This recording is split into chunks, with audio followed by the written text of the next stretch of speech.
Simpson. And Japan have gone absent without leave. This is Whitmore. Hall and Gale both available. It's still Whitmore. It is the Reggae Boys who take the lead. Ball chat. Greetings, football lovers. Welcome to Ball Chat Watch Along of CONCACAF Women's Gold Cup qualification game. My name is Benton. I am manning the ship this evening, family. I'm going it solo. Engineer will probably jump in later on, but you don't know how it go. He will join us later on, but he's trying to recover from the Manchester United versus Galatasaray Champions League game. Bottom line, it's all about women's football for this watch along. If you're new to the show, we're going to watch the ball game. We're going to enjoy the football game, hopefully. Big game for the Reggaegirlz. I mean, I cannot say it enough. Point standing heading into tonight's game. And like a lot of Reggaegirlz fans, I don't know a lot of these players. So I'm just going to keep it 100. Of course, I know Chenlu Asha, a general that I'm a big fan, a player that I'm a huge fan of. Marla Sweatman, one of the experienced players in this whole setup. But other than that, it's a bunch of newbies, bunch of young players. And Coach Xavier Gilbert has a difficult task ahead of him tonight. Malika Days, the Days sister. I am looking forward to watching them play. I watched them a few times and a promising talent. But bottom line is CONCACAF Women's Gold Cup qualification game on tilt. It's kicking off in about 7 minutes. 7 minutes. A game is going to be live on Paramount Plus and ESPN Play if you're in the Caribbean. And also CONCACAF YouTube channel for other places across the globe. I am watching Guyana Butter Bruising Dominica 9-0. Zawali pa Butter Bruising Agwan. We'll get to the starting 11 here in a second, but we want to look at the standings coming into tonight's game and how big of a game this is for the Reggaegirlz and what is at stake for Xavier Gilbert and his Chargers. But bottom line is that a victory is imperative. I mean, League A, they're in CONCACAF Nations League, League A play. They're in Groups B of League A. Reggaegirlz sitting at the bottom of Group B on 1 point. Of course, that very vital point in the fixture against Panama. And that was a huge point. I didn't think many people had this Reggaegirlz team taking any point from Martha Cox and company. So Martha Cox, of course, the general in that Panamanian team. So a huge game inside the office, inside Independence Park for the Reggaegirlz. A must win is important. Group winners, each League A group winners will automatically qualify for the CONCACAF Women's Gold Cup, the inaugural CONCACAF Women's Gold Cup, which is slated for next year in the U.S. So more women's football. We always talk about women to play more ball games so they can generate and build and expand the quality of the product. So it's imperative to try the Reggaegirlz get to this tournament. League A, Group A, Mexico is at the summit leading that group. We expect Mexico to win that group. Puerto Rico is sitting in a playoff position. Three of the other teams will get to a playoff round. Puerto Rico is sitting in the second position in Group A, so they're in a playoff spot. League A, Group E, Panama is sitting at the head with Guatemala sitting on 4 points. Reggaegirlz down the bottom on a single point. And so the Reggaegirlz need a victory tonight.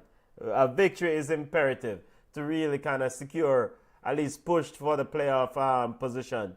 And maybe even they'll have another game against Guatemala. So if they beat Panama tonight and beat Guatemala, then you can definitely say they'll be in pole position to get the automatic spot. League A, Group C, Haiti is the standard bearer in that group. They have definitely assured their place of going to the inaugural tournament, CONCACAF Women's Nations League, slated for next year. And Costa Rica is sitting in second position on 3 points. St. Kitts and Nevis down the bottom just go and play some ball game. All right, but bottom line is that let's get to the starting 11. Let's stop go around the thing and get to the starting 11. And we're going to the formation. This is courtesy of SoFi Sport. Again, I don't know a lot of these players, family. We're just going go through the formation and we'll highlight some of these players. Melissa Johnson, a ball. I've watched her at the youth level. Big player. Looking forward to see her on the ball. Chanel Buckley, also a ball. I'm a big fan of Chanel. I wish Tiny Seaton was also given a run in this team, but we have a talk to Xavier Gilbert and the family about that one. All right, starting 11 for the Reggaegirlz. Serena Mensah in goal. In defense, you have Najiri Butts and Lauren Reed in the center-back position. Israela Grooves plays the right back. Malika Days in the left-back position. In the center mid position, you go with the two most experienced players, Chen Lu Asha and Marta Sweatman sits in the midfield position. Chanel Buckley is on the left side. Tiana Burnett is on the right. And leading the line for the Reggaegirlz, Davia Richards and Melissa Johnson leads the front line. Now, I was away for the first game, and I didn't watch this team play. And based on a lot of the reports, and the engineer, he will attest to this later on when he joins us. But they did well. They made a good they gave a good account of themselves.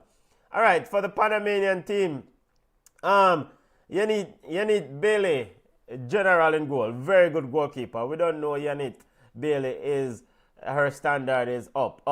Pizon and Natis in defense.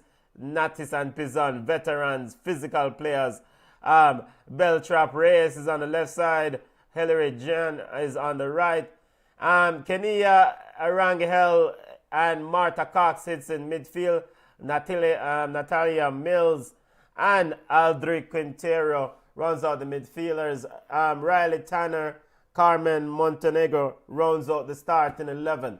And for Panama, it's all about Marta Cox. She's a general. I love watching Marta Cox play some football.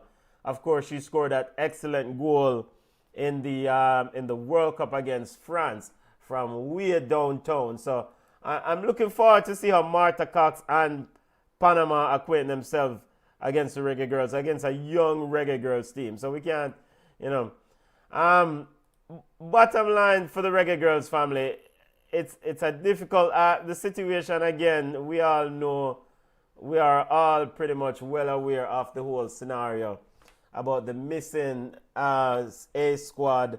A lot of people text me while I was away and said that if these young players can secure a victory in this game, then the A squad players can no bother come back. I mean, that seems to be the sentiment of some fans of the Reggaegirlz. Personally, I want the A squad players to return, and I want these players to be also part of the group, because ultimately, the bigger the group, the better the group, the more competitive competitive environment you create, the more healthier the competitive environment, the better the better product you generate for the Reggaegirlz. It's me I deal with. And I am so Regin. Actually, don't know. In fact, I will reach out to Lauren Donaldson. I want to get a reason with him soon, because we need to have him forward and get some thoughts on it, on what go on. But I am just sick and tired of the whole passa between the Reggaegirlz and the JFF, and now, and of course it has occurred with pretty much all the senior teams and the JFF, and it's just it really affects the product, and ultimately it limits the growth and the ability to generate something good that can really lead to a successful team, a successful and competitive team. Game is on Paramount Plus.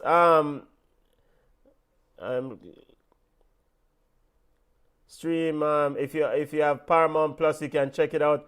And wait, ball game actually start on time. You know, Panama is in full red top, red shorts, red socks. Reggaegirlz in yellow top, yellow short, green shorts, and yellow and green stripes. So ball game start on time, but people, no wasting around. Let me get the score up here. The score tracker going here. Ball game start on time. Ball is in the box. The Reggaegirlz have. Yeah, me have to get my notes, you know, cause I let me say I don't know some of these players, so me have to get my notes. Nigeria Butts, Asha. I'm looking forward to see how Chenlu Asha handles herself in this ball game. I was and probably still am here. Reggaegirlz going on the left side. Chanel Buckley. Ball is picked up by Natalia Mills. Natis. Ball is sent all the way back to Yanit Bailey. Bailey knocking it around. Panama having a bit of possession, not playing the ball around. Reggaegirlz not pressing. Ball sent wide, sent long. Riley Tanner with a heavy touch. Very busy movement so far. Days trying to send the ball down, looking for Sweatman.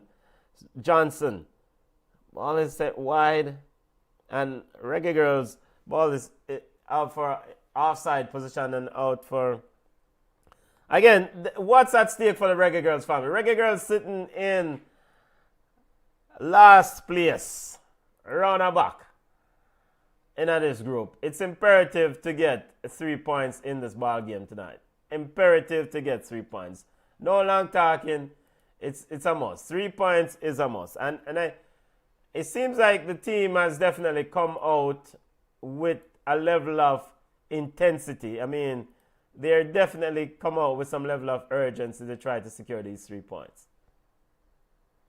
Coach Xavier Gilbert standing. And as for Panama, I mean, a draw suits them well. Ball sent down the right side. Reggaegirlz now getting into the box. Shani Buckley and a heavy touch and out for a goal kick. Shani looks a bit lively. Definitely look lively. And again, I've watched this player at the youth level. Definitely a talented player. Definitely you can see that she has potential. We have some fans in the stands, you know. I mean, Natis to Yanit Bailey. Pizon and Bailey playing it around, and Natis playing it around in the back. Reggaegirlz kind of in a shadowing position. Ball's not to Martha Cox. Martha Cox with a bad touch. Chenlu Asha picks it up in midfield. Asha trying to shake her marker. Asha trying to send it wide. Looks. Ball is back with Asha. Asha now sends it in the middle to Burnett. Burnett sends it wide to Michaela Days. Melissa Johnson. Ball now sent down the line. Looking for Sweatman. And too hard, and is out for a goal kick. Yo, you can't expect Marlo to run down them ball then. Yo, Davia Richards trying to send Marlo down the line. You can't expect Marlo to run down them ball. She not have them legs, their family. I mean, Marlo, a long time Marlo play ball. She's definitely pressing around though. Definitely I get some energy tonight. 0-0 family. Reggaegirlz must win football game, ideally.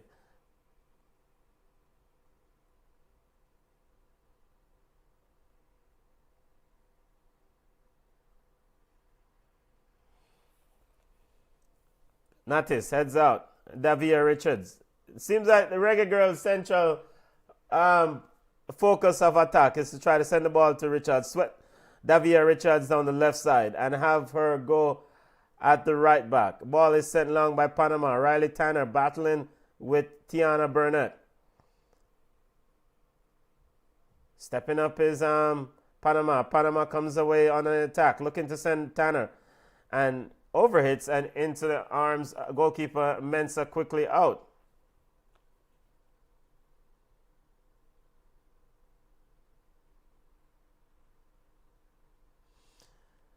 Winner of the group automatically qualifies for CONCACAF Women's Gold Cup slated for next year. By the way, enough teams. Xavier Gilbert are coaching now. I think he's coaching what? San Diego women's team. One day I'm going to see him do interview for Arnett Garden team in a Jamaican Premier League. And he's also, of course, part of the, has been a long standing assistant in the women's program under Lauren Donaldson, and I think he was also part of Menzies staff back in the day. So enough team the brother are coach. Enough a man have enough work. Xavier Gilbert, the coach of the Reggaegirlz. Of course, Coach Quintana of Panama is just trying to build something. Panama really surprised people last year when they made it to the World Cup, to be honest with you. They have one baller and Martha Cox. Yo, she grab a Martha Cox shirt. Hey, yo, what go on? Free kick to Panama. BM says Xavier Gilbert a hustler. No, BM, is that true?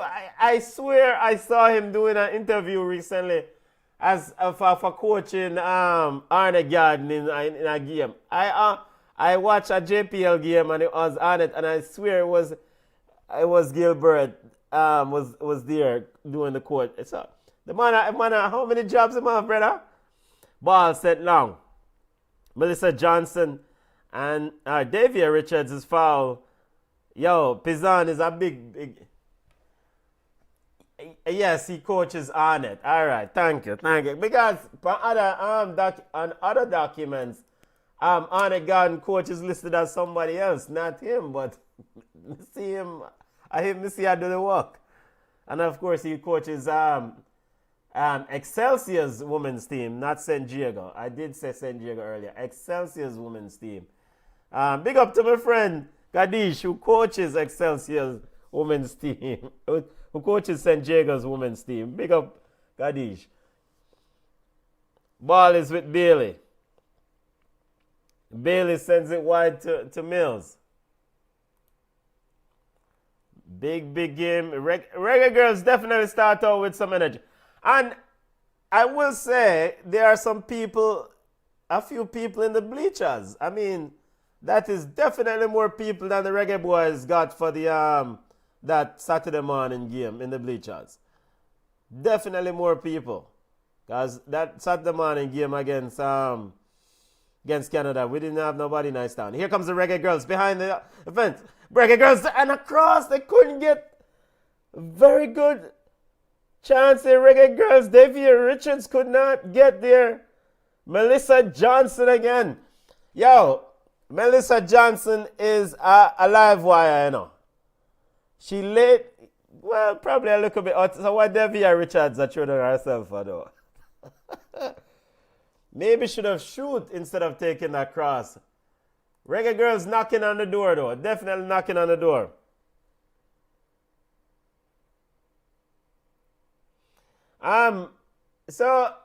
So what exactly is gonna happen here with the A squad? I mean, what if the Reggaegirlz are able to, if this team is able to secure qualification to the Women's Gold Cup, does the A squad returns and do you just welcome back them with open arms? I mean, what exactly is gonna happen with the A squad? Because I don't hear really anything other than they were supposed to have discussions, and the discussions, I don't know. If the issues, what are the main issues? What are the sticking points? I thought money was already paid, and so I'm curious to know what is the main sticking point for the players who were pretty much, I guess they were suspended according to Rudolph Speed. So Panama sends it in, and the ball is out. So, football family, BM, Cabinosi is a man who keep your ears on the ground with Jamaican football. What is the main sticking point now with the Reggaegirlz and the JFF? Because having the money, the senior team, having the money been paid, what are the current disagreements? Why is there a holdout? Is because him no want the brother coach a team? What is the issue? If you know. Ball is being played around in the back by Panama.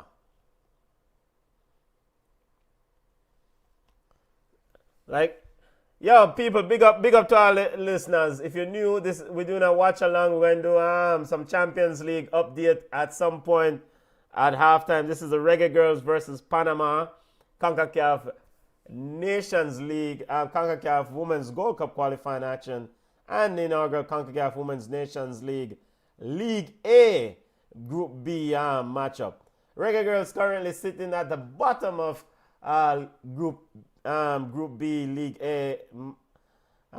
Guatemala and Panama are the other two members of the group. Guatemala sitting in second, Panama sitting on top with 6 points. Big game, Reggaegirlz sitting at the bottom with 1 point. Ball is with Riley Tanner.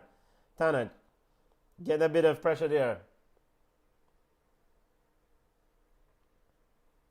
According to the trick yard man, Dennis Strong. Yo, say big up to Ryan of Elite Sports TV, and big up to all the vloggers them and the YouTubers them. Ryan and the man me here use the trick yard man thing, Big up to Ryan, big up to Military Guna Sports, or MG Sports, big up to Halftime TV, big up to Coach's Desk, them you there always. Big up to Marsha Rowe. Marsha Rowe says, where can we watch the game?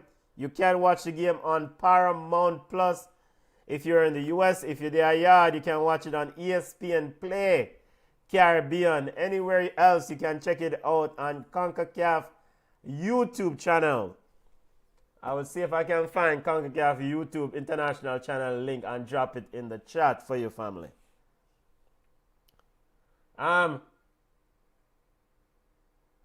Yes, they said they want to end the mistreatment. Remember the girls said they wanted to end the mistreatment by the JFF. That's a loaded thing, All right, we need the list of mistreatments. By the way, big up to Bunny Shaw. Bunny Shaw scored a hat-trick on the weekend.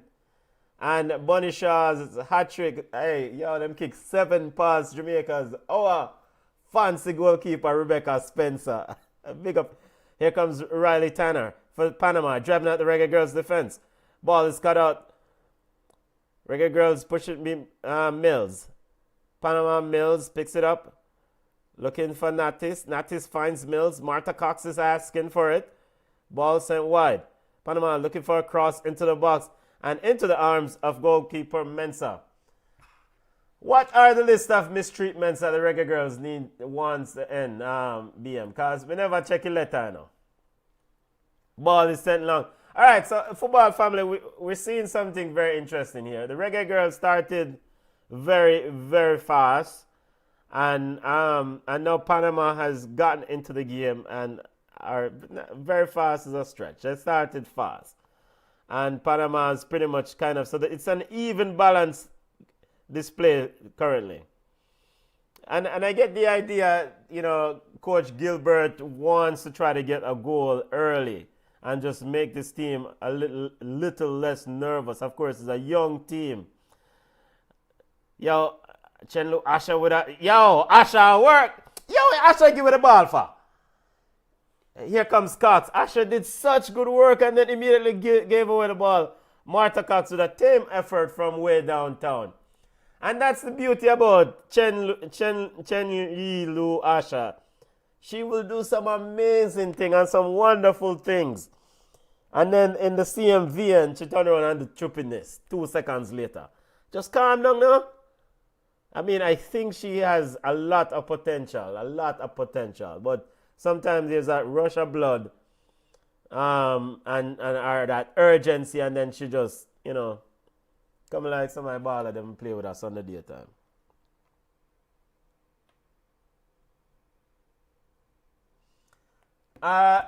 Yeah, may I see if I can find the international link for CONCACAF and see if I can drop it in this another thread for the people them. So the game is on Paramount Plus if you're in the US, in the United States. If you're in Jamaica, it's on ESPN Play.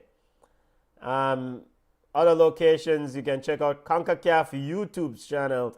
Ball sent down the wing, and a huge tackle there from Tiana Burnett. Tiana quickly over. And actually, she was outside. As that is Reed. Lauren Reed. What you mean, Lauren?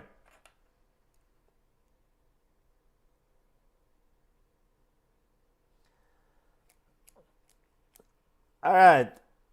You see, ball is sent long. You mean, all right, they don't want 18 back, so BM says, according to Chung, a.k.a. Trick Yardman, the meeting is to discuss the specific issues the girls have with the JFF. And he says, I think they don't want the 18 back. All right, here comes Shanice Buckley. Buckley into the box, across. Again, there's no one on the end of that. That's the second cross from the Reggaegirlz. Melissa Johnson definitely gave an effort there. Devia Richards is working. Yo, the youngins them have potential, them have work. You see, all right, this idea of don't want the 18 back, I think actually that is foolishness, and it's suicidal, because there has to be some way to make a middle ground here. I mean, to work out to make a deal, because ultimately you are a better outfit with the A team and these players. It's just, tired of them, man. Tired of them. Tired of both of them and the foolishness. Ball is with Buckley. I mean, here comes Panama trying to play out. Ball is sent wide. Mills.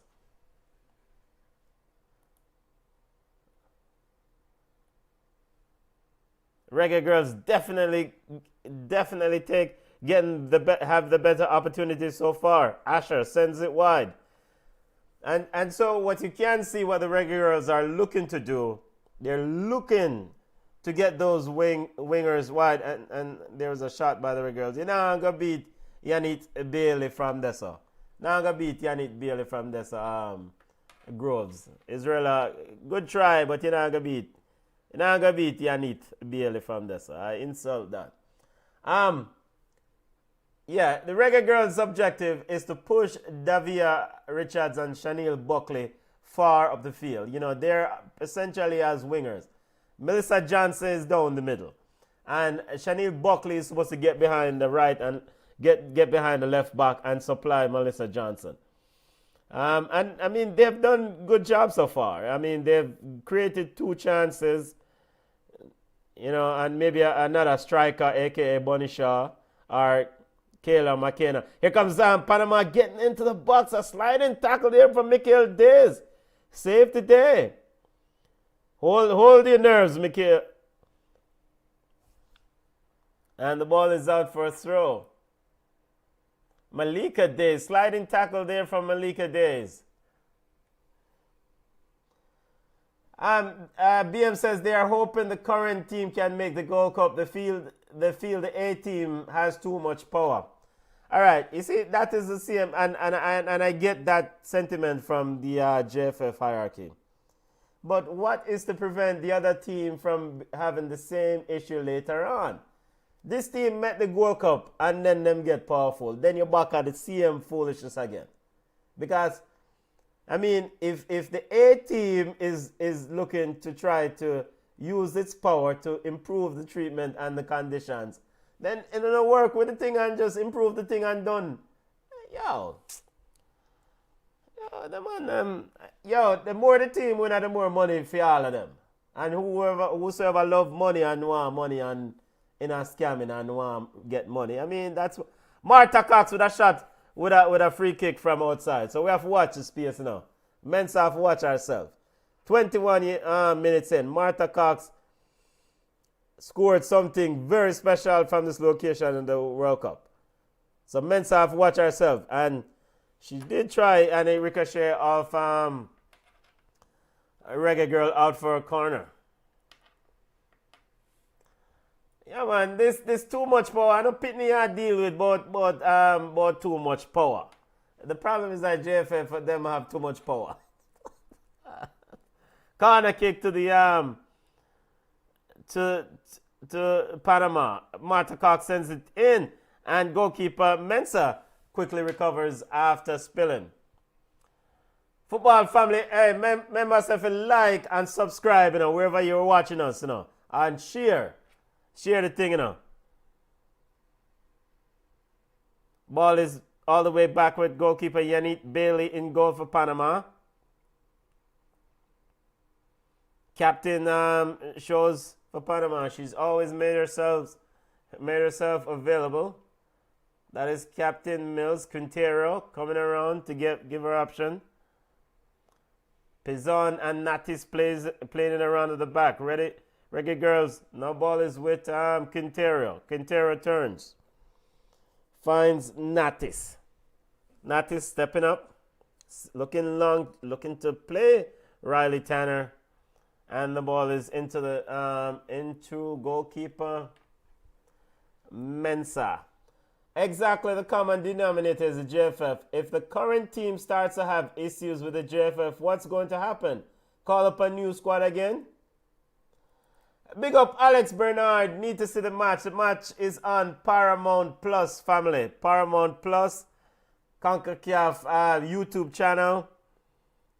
If you're outside the States, Paramount Plus if you're in the United States, and ESPN Player if you're in the Caribbean. Actually, you can probably try the CONCACAF YouTube channel also in the US, because recently I found out that they showed some games on there, so that this game might also be on there. Cross from the for Panama into the arms of goalkeeper Mensah. Yeah, man. I mean, it's the same foolishness again, because if you have issues with one squad, then you have issues with another squad later on. What you going to do? Is that you have to keep calling up squad again? I mean, it's just, CFF. And what is so interesting is that, and disappointing, ball is played all the way back to Yannick Bailey. Bailey's cleared it. She was getting a bit of pressure there from Melissa Johnson. And a collision there in the midfield as Groves are down. Groves and Mills are down. Heavy collision there. It seems both players are okay. Let's see. Ooh, nasty collision there. Let's see. Very physical counter there. Groves down. Referee didn't issue any card and will restart with a drop ball. Drop ball is with Asher.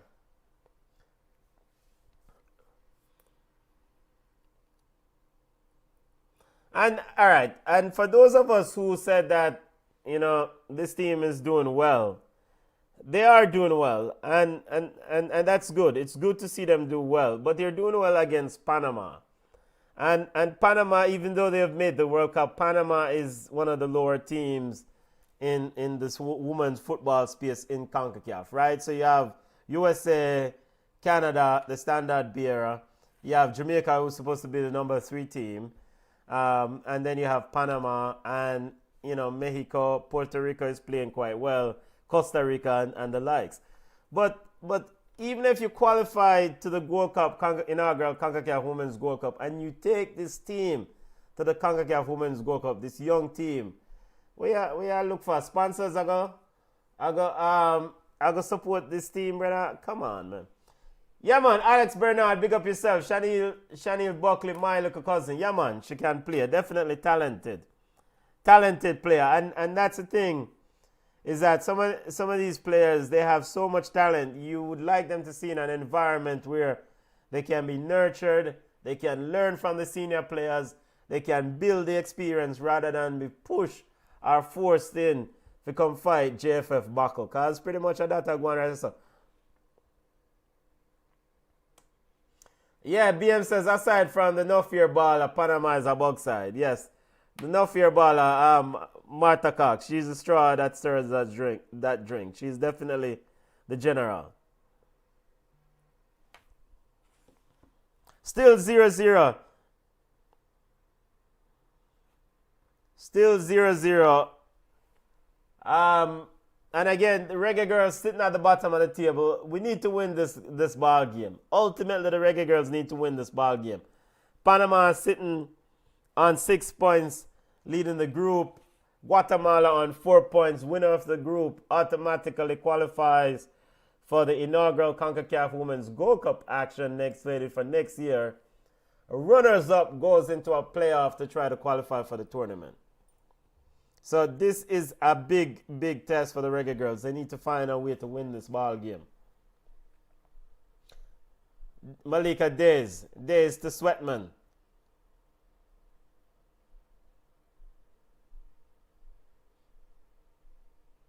Ball is with Asha. Asha walks by one, but turns it over. Ball now picks up by Martha Cox. Cox with a shot from way down. Cox saw goalkeeper Mensah off her line and tried it.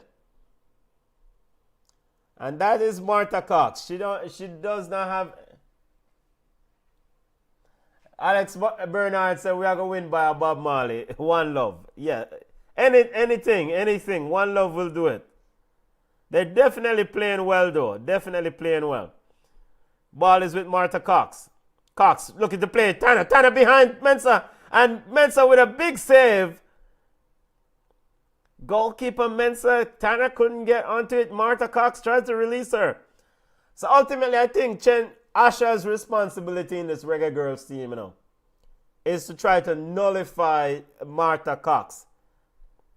Ball is now with the Reggaegirlz. Davia Richards down the left side. Richards sends, trying to find Days. A sliding tackle there from Tanner and a free kick to the Reggaegirlz. All right, so as I was saying, it would be nice if Chenlu Asha, yeah, she turns over the ball too much. Definitely turns over the ball too much. Too much. Is a player that I really admire. But I don't think she gives you the same thing as an Atlanta Primus or a Vian Sampson in that midfield, because she turns the ball over too much. But that aside, in this team, I think Chenlu Asha, as a captain and as a leader and the more experienced, ball sent into the box and into the arms of Bailey. I think in this team, Chenlu Asha should take on this responsibility of trying to nullify Martha Cox. Because we all know, sir, as you said, BM, we all know, sir, Panama is all about the 10, the no fear baller, Martha Cox. And if you can nullify Martha Cox, then you can nullify Panama. Ball sent down the line. Mills, and a very strong tackle there, and a penalty. Hold on. A penalty for that? Penalty to Panama. Let's see this again. Yeah, what kind of soft referee there? Make us see this again. Hold on. And the 15 Panamanian supporters, Las Canaleras supporters in the stand. Yo, me know one of them. Me know the youth there, We're seeing the replay here. Lauren Reed. She got the ball first. She definitely got the ball first. Okay. All right, she got the ball, but Mills definitely put her body in a position. Probably didn't need to make a sliding tackle there. And come on, says excellent save by goalkeeper Mensah. Yo, come on, easy with your fast internet now. Those of us who have slow internet around here.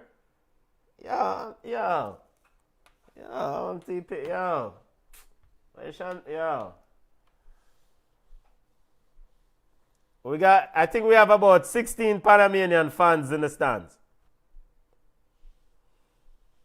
I don't understand. She's still taking still, let me say, got to fast internet. Fast internet. So how Martha Cox missed this?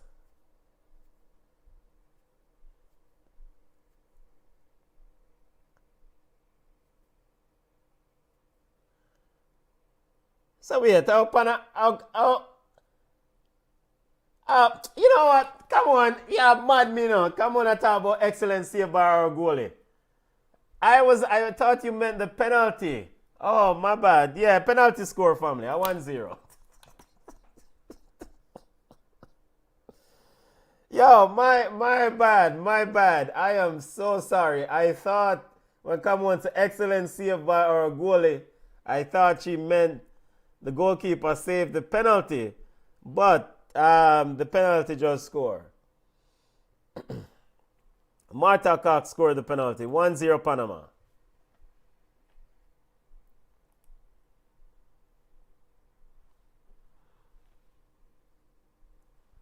All right. So this makes the job even more difficult.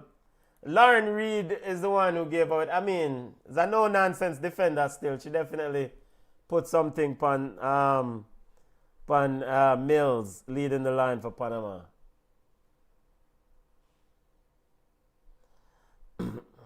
This makes it extremely difficult now. BM says harsh penalty. She touched the ball first, but Mills was very smart still, you know. You don't need to make that tackle. I mean, because Mills not going to score from there. So just probably usher her down the line. The lunge is what did it.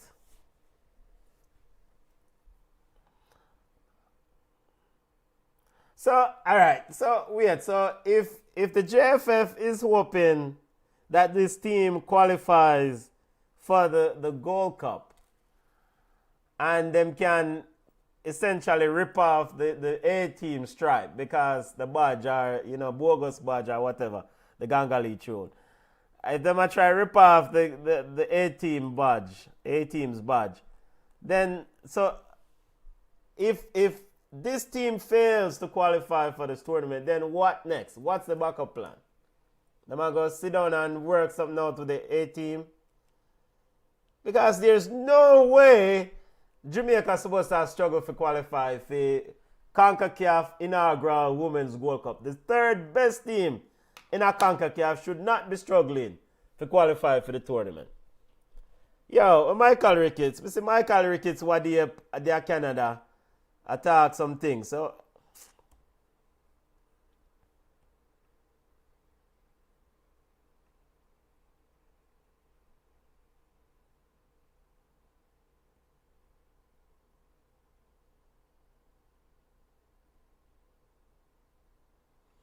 still 1-0.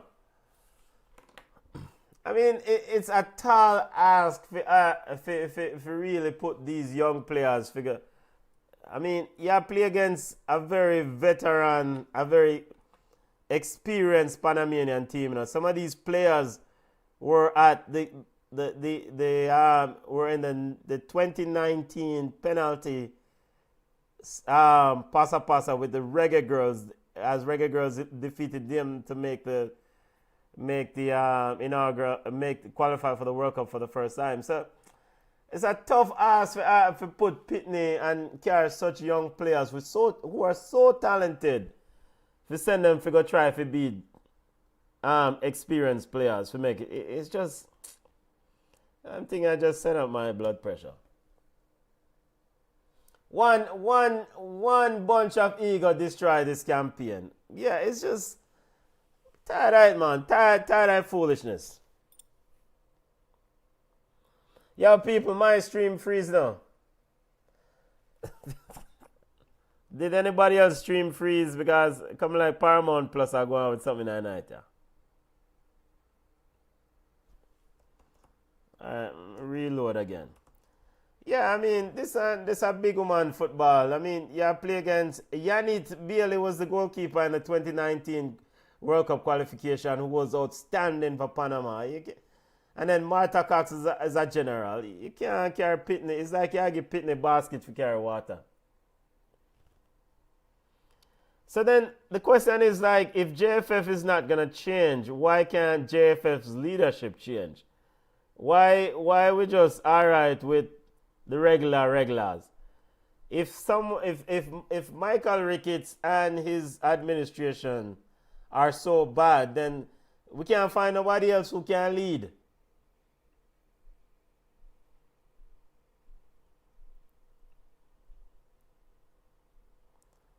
Yeah, we have come like the stream freeze from Paramount Plus family. Still 1-0, 36 minutes.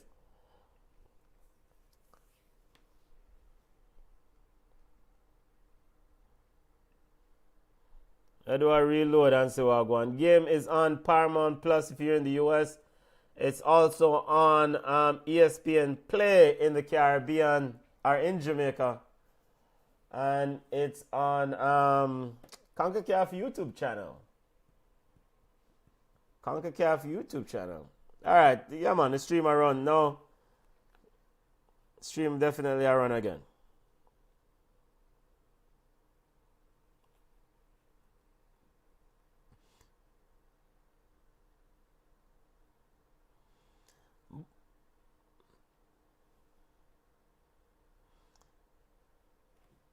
Chenlu Asha. I mean, and yo, ball sent into the box, Natis, and a sliding tackle there, and Reggaegirlz behind the box, and a free kick has been called there. Marla Sweatman was in. Panama player Natis is down. Hey yo, man, to kill Natis now.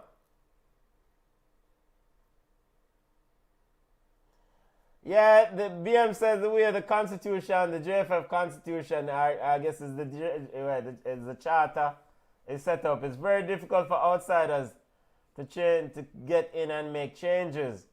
Yeah, Marla Sweatman all-ton striker. You see the foolishness I go on, yeah? Because Marla Sweatman I run behind defense. Well, yo. Big up Marlo, because we love her. We love her, but you have to take on things when you're in your job description right now. Because Marla Sweatman and a striker. Mine now not handle the ball and not this, you know. Mine now not handle the ball and not this. There are those in football space in Jamaica and probably abroad who feels like footballers or football administrators should be the one to fix their internal problem. They shouldn't depend upon nobody from outside to come in and solve their problem. So, I mean, election so forward, Michael Ricketts, I have to figure out if he does win again. I do expect him to win. Michael Ricketts have to figure out a way forward.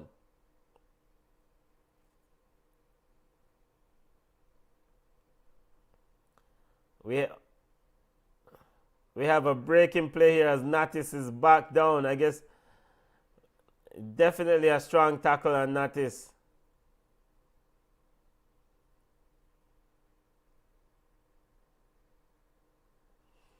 Yo, while we get some while Natis get some treatment, let's give you some other score updates.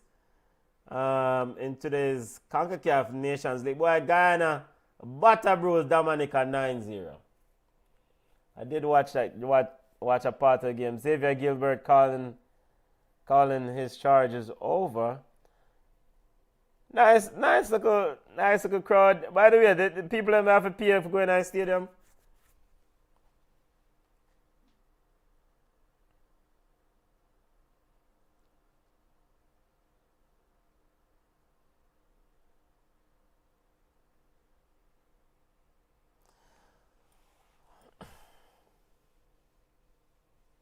No free ticket run. Okay, no free ticket run. Seems like Natis Day might be done. I mean, look like she's walking with a limp there. Of course, she's a big center-back defender. All right.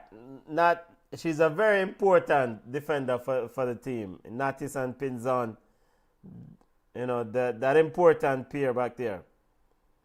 Big up to Chanel Buckley. And Chanel Buckley, such a talented young player. I enjoy watching Chanel and Tiny at the U20 qualifiers. So you have these young players and you send them right out so we go play against big people. I mean, come on. All right, we're about to restart. Still 1-0, 41st minute, CONCACAF Gold Cup, CONCACAF Nations League, League A, Group B action. Ball sent into the box, headed on, and out for a goal kick. Yeah, Tiny can't play against big woman, but we can't have, World Cup at CONCACAF Nations League we are going on. Inaugural CONCACAF Women's Gold Cup. We can't send Pitney for go do adults fight. You know, say a nice, a more than expected turnout in the stands. I mean, people in the bleachers, so that's good to see. Ball with Asher. Asher now with a, I got say nothing here, man, before. Asher group people them come beat me. Natis is back on the field. Ball sent wide. Mills trying to flick it on. BM says Jamaica not playing badly, but have to take your chances. No, they're not playing. I mean, they're definitely not playing badly. I mean, they're talented players, you know. It's a talented group of players. BM says I'm surprised at the turnout. Reggae boys didn't get that. So Natis never just go down. So why Natis back down at as Natis is down again.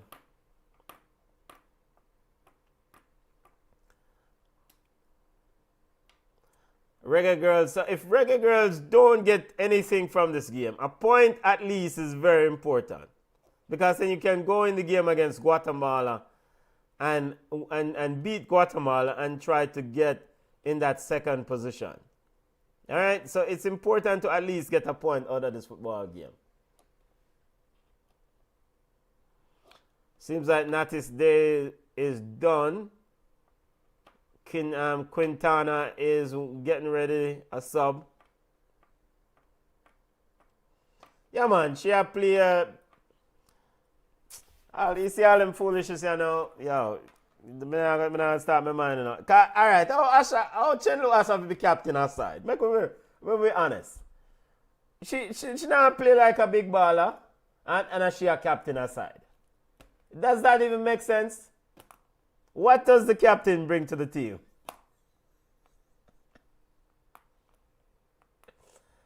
Seniority? Are we not concerned about performance anymore? Is this an age thing?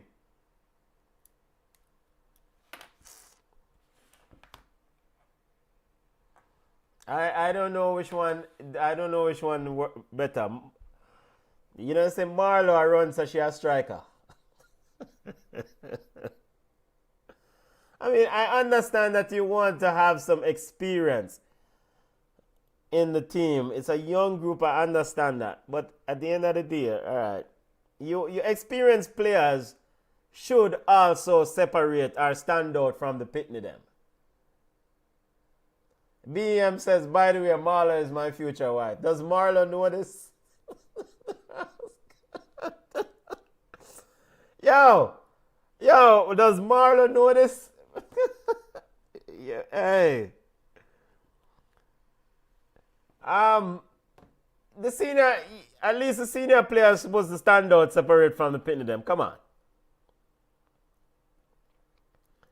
Ball headed in by Marlo. Now here comes Melissa Johnson trying to get Melissa's appealing for a penalty. No, Days sends it into the box. Cross header! Goal! Reggaegirlz have scored! And the one and only Chanel Buckley at the back post with the goal. Yo! Up! Chanel BBC Buckley with the goal. At the back post, 1-1. Cross from Devere Richards. Cross from Malika Days, sensible football game. You saw what Devia Richards did? She had her back to the goal. She knows she was in a difficult position. She let it off to Malika Days. And Malika Days put it on a plate for Chanel Buckley. And Chanel Buckley with a deft touch to the corner. 1-1. Reggaegirlz. Gilbert not even a celebrate. Like say him expect things. Well, him came alright. Important goal for the Reggaegirlz. Very, very important goal. BM just reached. BM internet just reached. But Chanel Buckley has been a problem all night. She created a few opportunities going on the right wing, and I mean we know that Chanel can play ball. I mean we watch her at the U20 qualifiers, and we know that she can play ball. So yeah, actually Tapa is a good coach. We're not sure about Gilbert yet. Tapa is an average coach. We're not sure about Gilbert yet. Let's just wait. And also, it's a disservice to Gilbert still, if you don't have the big team. Because we can't really forget to see the real Xavier Gilbert tactically when he deal with women's football. Because Mafia work with Pitney are young players. And so ideally it would be nice to have the ball as them so he can implement his system and his style of play. 1-1 Reggaegirlz, monumental goal. Monumental goal from Chanel Buckley. And at worst, at best, Reggaegirlz need 3 points from this game. At worst, a draw is the worst case scenario. You're going to the final match day on 2 points and just beat Guatemala, hopefully, and end in a playoff position.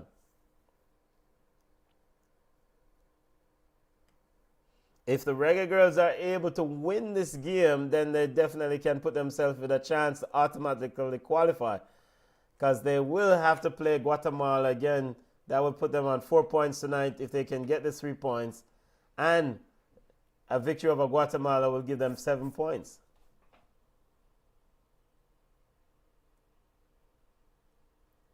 Here comes Panama, ball into the box and cut out by Butts and out for... Yo, the young ladies, them are working on. But don't want that, them are working on.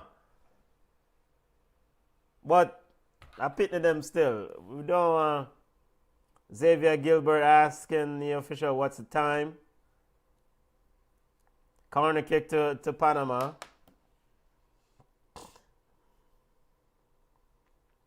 Corner kick to Panama. Martha Cox over to take it. One thing you won't see Panama to do, they won't change their tactics. This is how Panama plays. They're slow, methodical. Ball sent to the box, punched away by Mensah.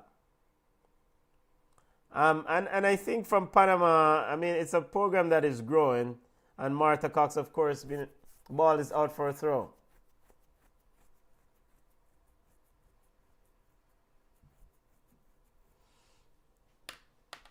Yeah, ideally, it's best to win this football game. I agree, come on. I agree. Here comes the Reggaegirlz. Melissa Johnson gets around her marker, gets into the box. Johnson trying to cross and blocked out by, is it Casaranga who came in for Natis?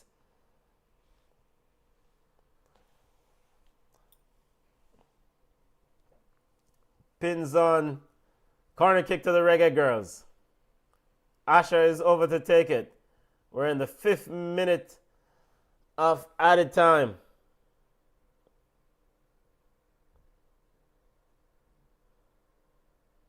Corner kick. Asher getting ready to send it in. Ball into the box. And cleared. Not having some trouble clearing their lines there. And here comes Martha Cox who picks it up. Martha Cox running at Days. Days backing up a bit. Martha. Yo. Martha Cox. Yeah, Martha Cox a joke, I know.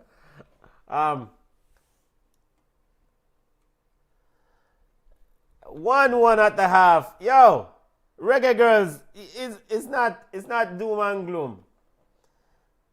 1-1. Big up to Martha Cox. Senorita Martha. Big up yourself. Big up to goal scorer Chanel Buckley. Big up yourself. Yeah, I think Martha is like, she probably kind of tired. That 1v1, she kind of like, what she had done?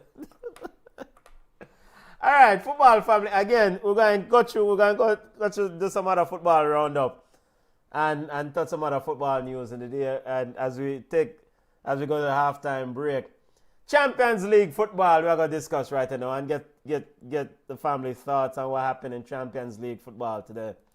Of course, CONCACAF Nations League score at the half. I don't really want to know the score of all the ball games. We'll get back to the game. All right, big game. The big story today was pretty much Manchester United. 3-3 in Champions League action against Galatasaray. BM, you're a Manchester United fan. I mean, engineer will join us later on. BM, what go on, family? Because the thing looks sticky. It looks weird. I mean, should Eric Ten Hag continue with Onana after these errors in Champions League football? It's like the youth, we do things do quite well in Premier League, and when him get a Champions League, it's like a foolishness him forward with.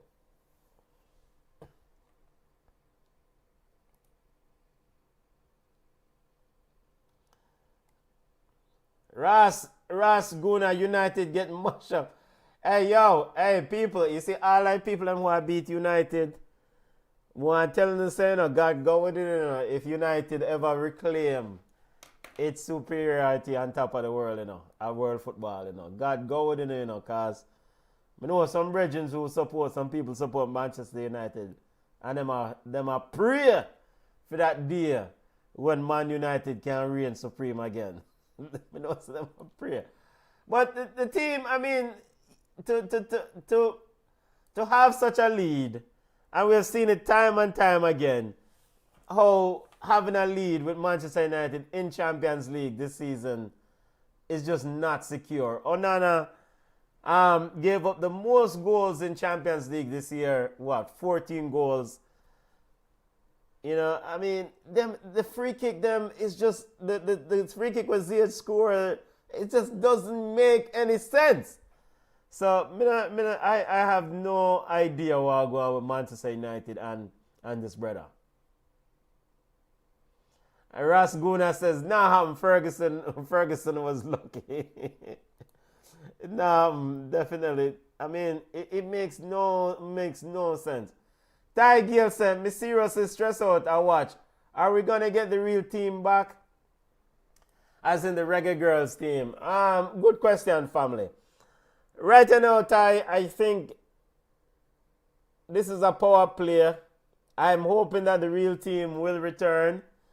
But I sincerely believe that the JFF is trying to use this team to try to qualify so they can weaken the power of the real team. I think that's what's all right. Should the senior women's Reggaegirlz team have so much power? All right, I can see argument for both sides of this thing, right? And the argument, one side of it, I don't think players should dictate a coach who coach a team. Just like with the Vin Blaine situation, I don't think that the players should dictate, say, boy, this brother can't coach them, rare. But on the same hand, on the same vein though, is that there has to be some sort of middle ground there, because the players them now work with no bug coach either. You want somebody who's competent, who a coach the players can definitely work with and can get the best out of the players. So I don't know, family. I do not know if the senior women's team is gonna return. I hope they do. According to Dennis Strong, They have another meeting set up for next month. I think these meetings are being scheduled based on what's going on with this team. Because if this team is able to win tonight and then win next month on December 3rd against Guatemala, then he's probably gonna, the JFF is probably gonna say, well, we don't really need, and then it's a whole nother ball game. That's all, cause you're gonna send this team to the CONCACAF World Cup. So I'm tired of it, family. I'm tired of it. And just to remind listeners where the Reggaegirlz are in the standings heading into tonight's game. Just to remind listeners where we are in the standings. We're sitting at the bottom. And currently we're at the bottom of the table.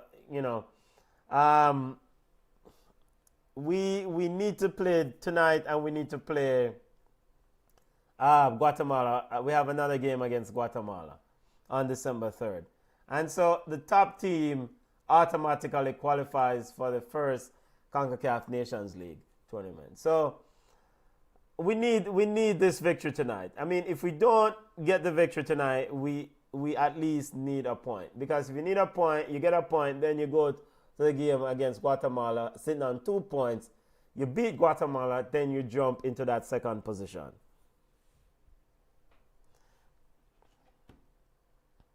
All right. Yeah, football roundup time, We're going to put a pause on the women's football discussion and JFF and the blood pressure run-up thing, because I can't bother with it. Champions League roundup. Games that took place today. Of course, the shock result.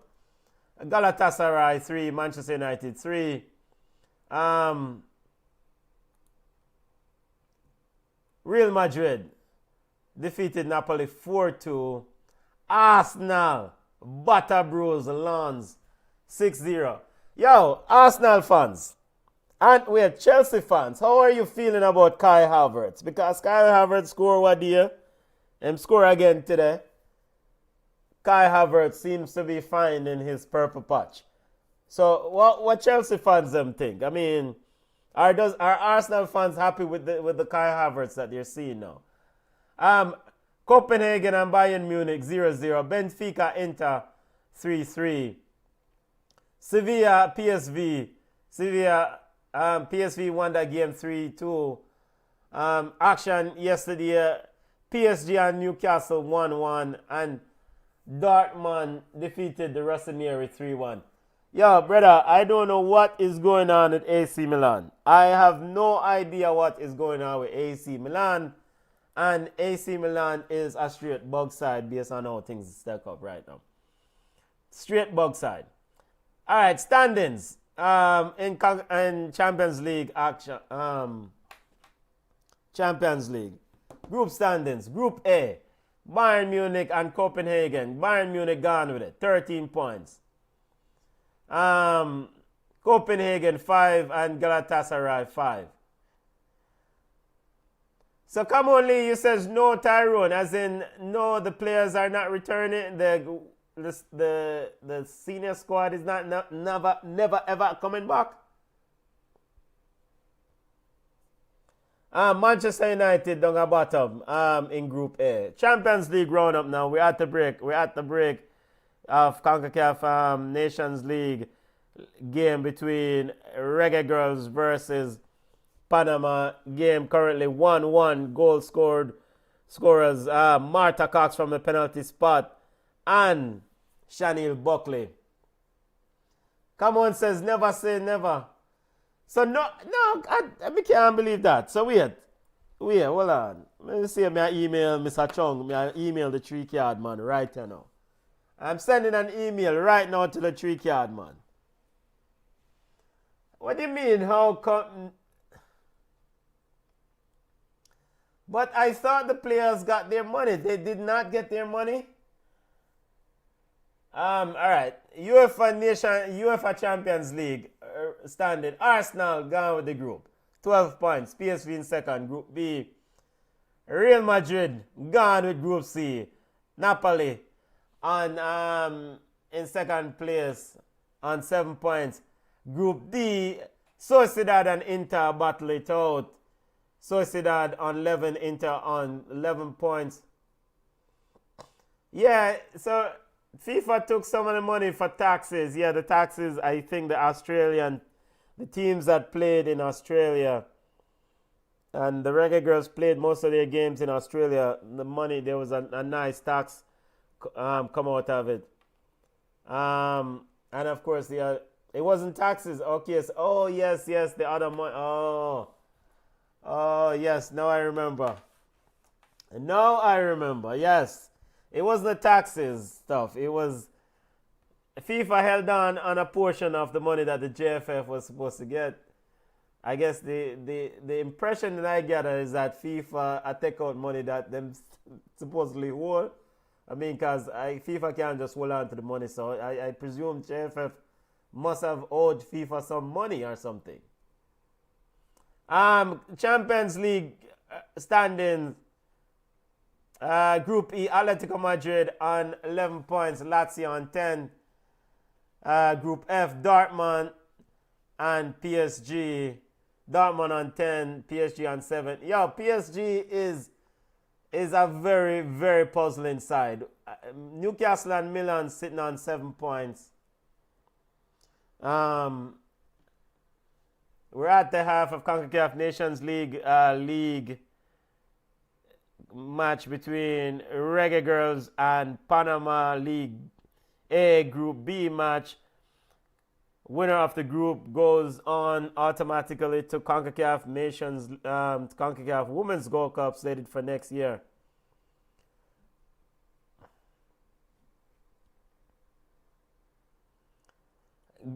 Group G, Man City and Leipzig seems to be Man City gone with the group. And Group H, Barcelona, Porto, Shakhtar sitting on 9 points. All right, so your thoughts on today's Champions League action, family. Champions League roundup. The engineer supposed to join in soon, and we'll get his thoughts on what he thinks is going on with Manchester United, and as the players are already coming back out for the second half, so we might not even get a whole heap of time to discuss that. So engineer soon forward and soon join us, and then we'll get our thoughts on Manchester United there. Cameron says handball for Galatasaray should have been given. Onana should be dropped. I mean, drop from Champions League. I drop from football period for Manchester United. I mean, let him play in the Premier League, because in the Premier League he doesn't play that badly, right?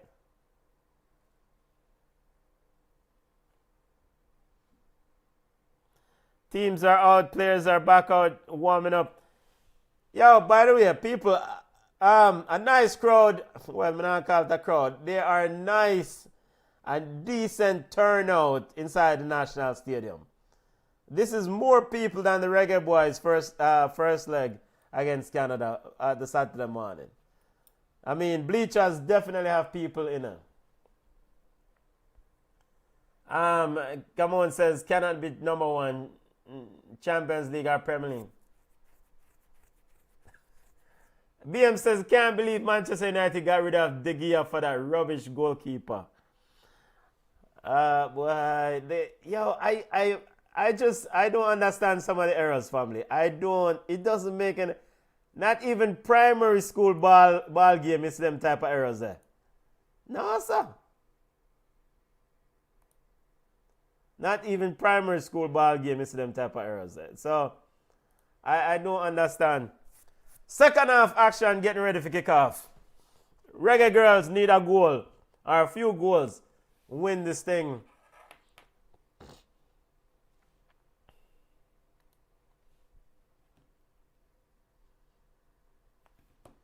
Panama kicking from right to left in red top, red shorts, red socks. Reggaegirlz kicking from left to right, a yellow top, a green shorts, a yellow or gold top, green shorts, and gold and green socks. That is my Lance Whitaker description for you. Ball, as we're off, ball is with Martha Cox.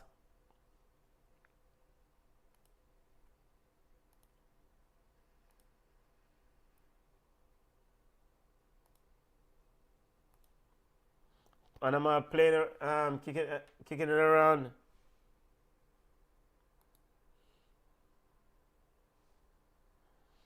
Boy, can't slow if you update them thingy. Yo, everyone who's joining, welcome to the chat. Make sure you subscribe, smash the like button. We have a weekly football roundup show Sundays at 5 p.m. Eastern Time. We'll cover all, most of the major news in the world of football. Want to salute to the All Clarendon final coming up in Champions Cup, right? Clarendon College and Glenmuir. Big up to the one and only Lenworth Teacher Hyde, the general himself. Man of Clarendon College running like a well-oiled machine. And big up to Andrew Peart and the work he's doing at Glenmuir. So Glenmuir and Clarendon College All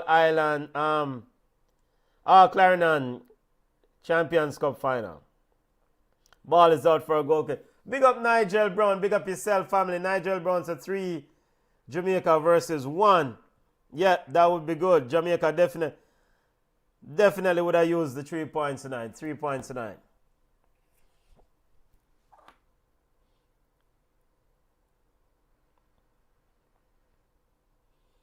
Also, big up to the family from Froome. Big up to Froome Technical High School. Big up to the family of My Bush, that you know. Westmoreland place. Froome made it to the semi-finals. Semi-finals are what they make. Ben Francis Cup, they make semi-finals off.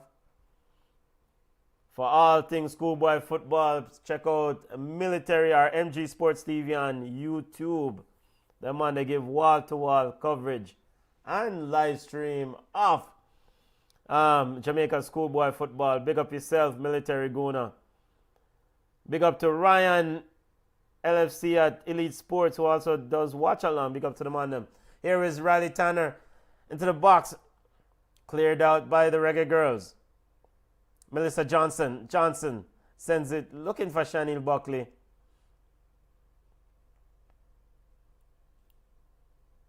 Yo, hey, Shanil Buckley. I'm not going to say it still enough. Shanil Buckley look a little bit more livelier than Jody Browning. All right, I joke me on make. But, I mean, Shanil Buckley, bringing Shanil Buckley in the fold with the big side and make sure you have a healthy competition. Because she is lively.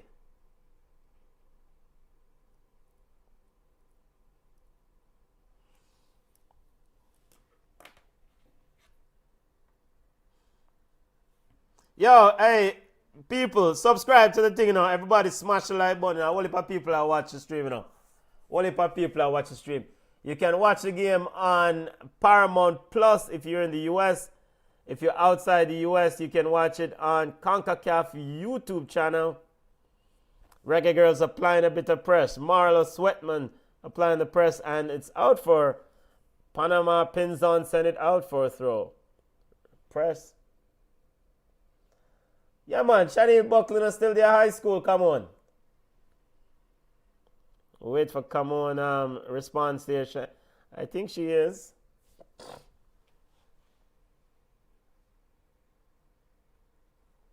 Yeah, man, Jody has regressed.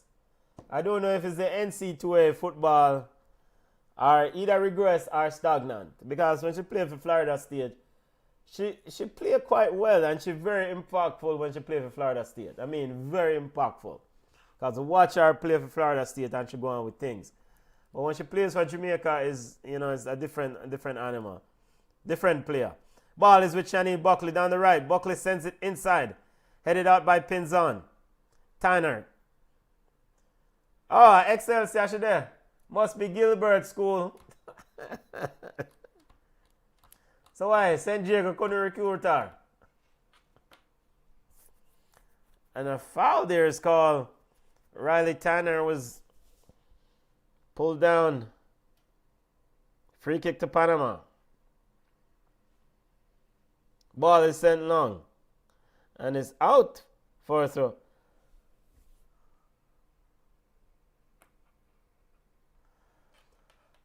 I mean,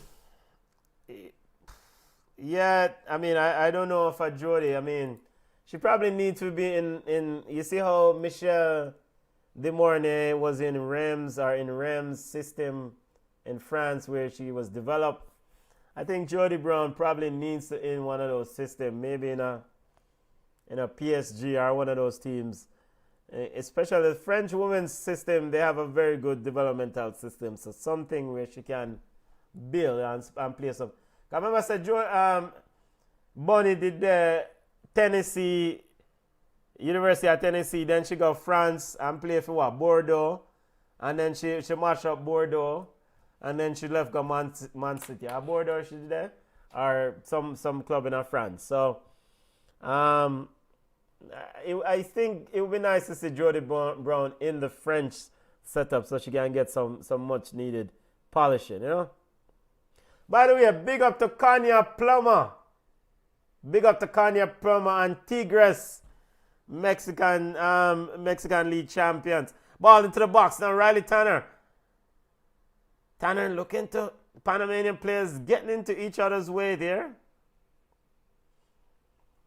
Yeah, Bordeaux. But big up to Kanya Plummer and Tigres. Big victory for Kanya.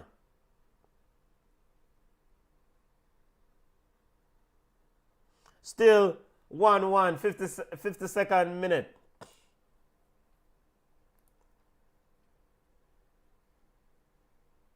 You know, say, hey, the Reggaegirlz can't win this ball game, you know. The Reggaegirlz can win this ball game, you know.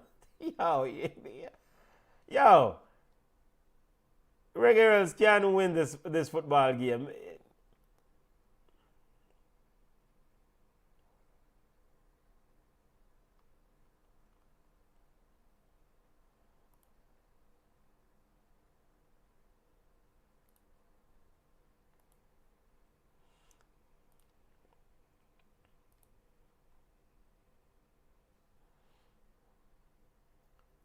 We're in the 53rd minute. Still 1-1.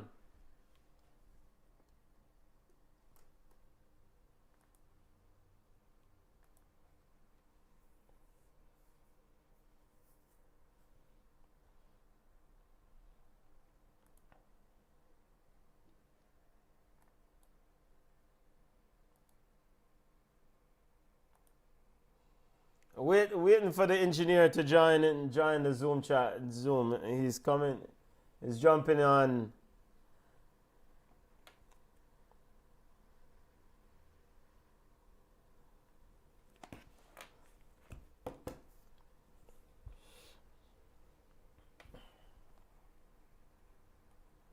Close that. All right, engineer Devot.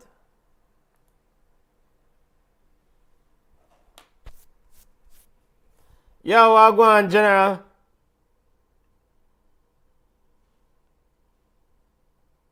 Okay, I guess the audio is still connecting.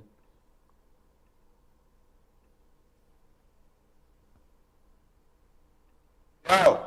What go on? Why? There, no. My blood hot. Your blood hot? Blood hot. So. Why your blood hot, family? Yo.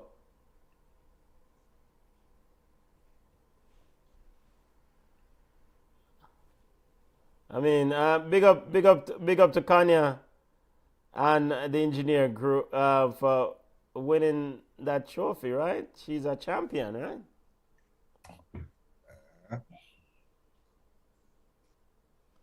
You know, I take off this damn back street. You know? I might have my blood hot to them. Benta, what the hell is going on in the game, man? Well, Reggaegirlz definitely.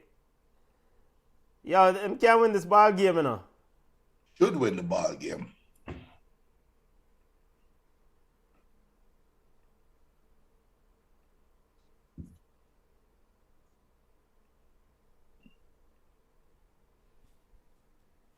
But you know, I think the problem is bigger than this ball game right now, you know. Which problem? We'll talk about it. The JFF problem? We'll talk about it. Me hear you earlier and me have my 2 cents, you know, where might be a little bit harsh. Yo, what? The Manchester United problem or the JFF problem? Which one? GFF problem, Okay. but it's bigger than GFF. One. All right, got your comments. BM says, don't know how Panama made it to the last World Cup. How good would you say is Mexican League for women? Yo, Mexican League are one of the best women's football league right now we can watch. It's entertaining. Yeah. As some serious baller roll. Entertaining football. In fact, I enjoy watching the Mexican Women's League. Here comes Panama. Here comes the Reggaegirlz. Davia Richards. Richards trying to cut it into the box, looking for Buckley. Cleared out by Panama. Martha Cox. Asha. Double team and Groves. Double team and Asha. Yo, Asha, come on, five field. Blood. Yo. Come on, five field, Asha. Sub. Cause you're a captain and you do the. Yo. You do the. You know what? Let me go easy. Let me go easy. I like Asha. Yo, come on. And I can't talk to Asha, man. Tell her if you just calm down. Okay, back to what I was saying. I think the Mexican League is one of the most entertaining women's league out there right now. Yeah, a lot were surprised when they struggled to make it to the qualifiers. Oh my God! Roll up your head and look to the left, man. Sure. Junior, are you on the latest part of the game? Because we don't want to delay. We're at the 58th minute, you know. Where are you? Yeah, I'm on the 58th minute. So we are talking about Wolopay. Didn't say Marla Sweatman kicked down the ball. No, before she kicked down the ball. Yeah. All what the number 7 had to do was cross the ball to the left. Yeah, just go to the replay. All right, Panama is making 2 sub. Quintero and Gonzalez coming in. Ana Quintero going in. Kenia Rangel going off. I hear what? Hear what? You see when World Cup done, if Jamaica make a World Cup, they are the reggae boys and the reggae girls at the World Cup, right? Shiandra Gonzalez aren't for Carmen Montenegro. If Jamaica makes a World Cup, then one out. Yes. When Jamaica make it to a prestigious tournament, World Cup, whatever. If you want to call them reggae boys or reggae girls, fine. But until they make it, don't call them the reggae boys and the reggae girls, man. So what should we call them? They are Jamaica national team. I've been saying this since we start ball chat. All right. Me I gotta say, all right. So the Jamaican women's national team is 1-1 with the Panamanian women's national team. Yeah. Reggae boys. One reggae boys we have. 1998 World Cup. All right. Side. So we reserve the reggae boys and reggae girls for the standard bureau. They're very, very good teams. Right. Because it's the same thing that kill Brazil right now. Everybody samba bala. No, samba bala. Yo. I'll be above them Brazil. Well, last week you said even a broken clock. Here comes Jamaican women's team. But a shot and almost corner kick. Melissa Johnson there with an effort. Ricochet.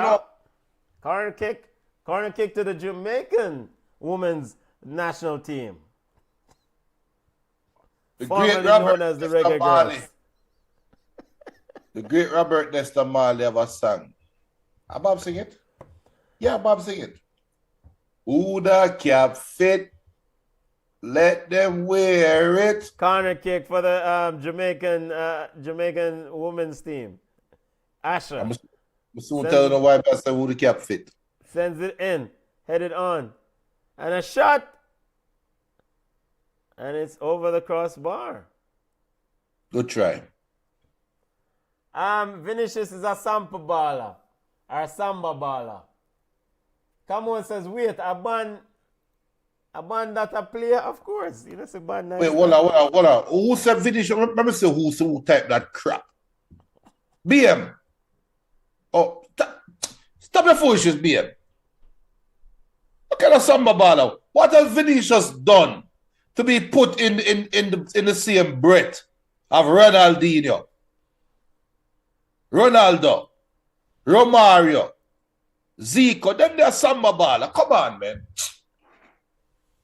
Yo. Ball then sent to Martha Cox. Martha Cox, a samba baller. Martha Cox. Yo, Quintana is so upset. Quintana said the referee, we don't play advantage. I come like him almost. Yo, Pastor Quintana. Because Martha Cox gone.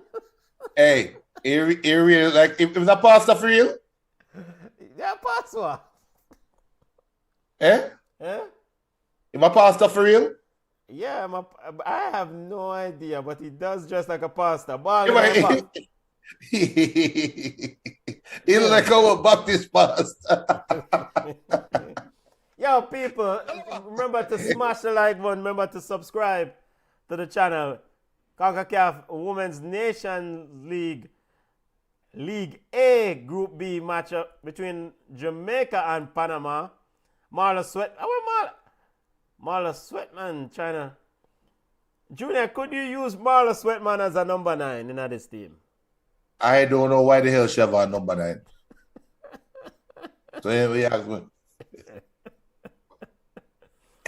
By the way, BM outlined earlier that Marla Sweatman is his future wife. Well, BM, come like some may have to become good bridging the car.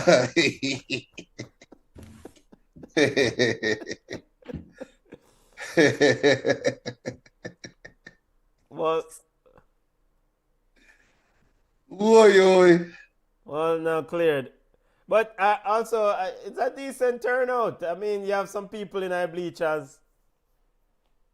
Well, it comes to the bra. Hold them sweat, man. Melissa Johnson trying to get away from her marker, but now ball is cleared to Quintera and Riley Tanner. Martha Cox are getting Chanel Buckley for company. Cox. Hey, Buckley fast, you know? Yeah, man. She used her speed well, man.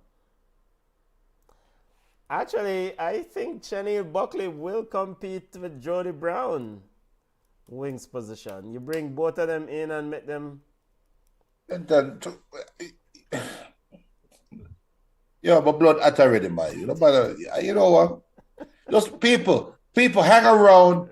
We don't go on the show. We don't have a long show time, but hang around because I'm going to light a serious fire. I remember what Bob said. Who the cap fit, make them wear it. So if it hurt anybody feelings, that means only feelings supposed to hurt. Wear the cap. All right, Pastor man. 1-1 CONCACAF Nations League Reggaegirlz, Jamaica's women's team. Thank you. As Junior outlined. Reggaegirlz are boycott the thing. Reggaegirlz need to succeed and create them one country like that them want to do. Watch me and them. Oh, so you it seems like you have some axe to grind with the A holy parks to grind, Benton, and Trust me. Yeah, Junior, not because Manchester United A little bird. No, but I work about Manchester United. have a miserable day a little birdie tell me something mental. A little birdie tell me something. I said, boy, something. So I'm going to bring up the something. And I'm going to bring up the something in the something. Right, fair enough. Let me speak proper Here comes, English. Yeah, Panama needs a striker. Well, not for tonight's game, but I don't know what Riley Tanner are playing at the side here. If Panama had that striker, I'll probably get about 6. Ball is with Cox. Martha Cox. Cox, push it through. Quintero. And Tanner.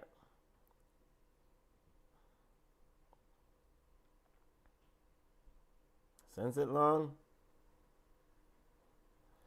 Yo, so Mr. Coach Gilbert now make some subs. Y'all him.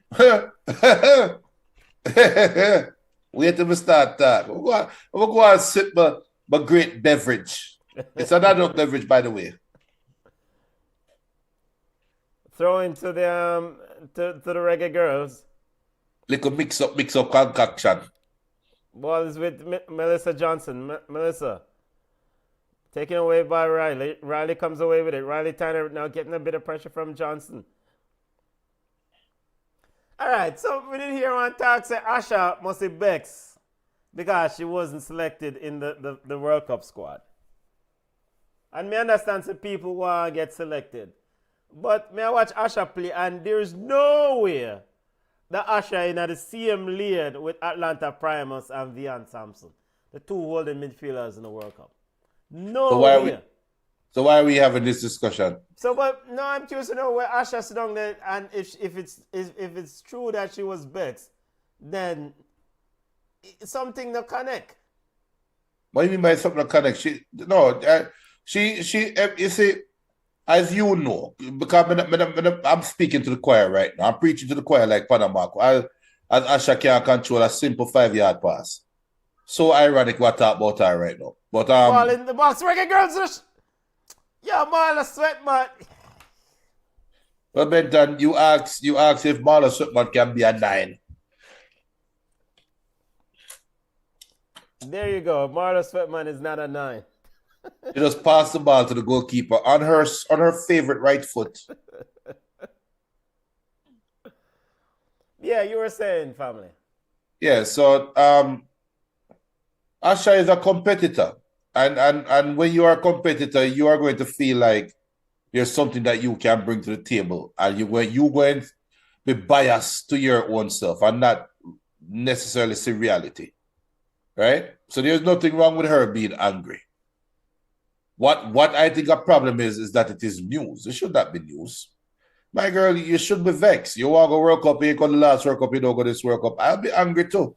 But the coach say that good enough, we move on. Yeah, but in a life, we need to acknowledge that boy, sometimes some people better than we. Not in competition though. This is competition, it's not life. This is why Diego Maradona is the greatest thing ever. Because Diego Maradona say, yo, I play against this brother and that youth's a general. Yeah, but that there's a difference between humility and reality, seeing reality. There's a difference. Because that's a humble statement by Maradona. You think Maradona going give up the limelight to that general? No.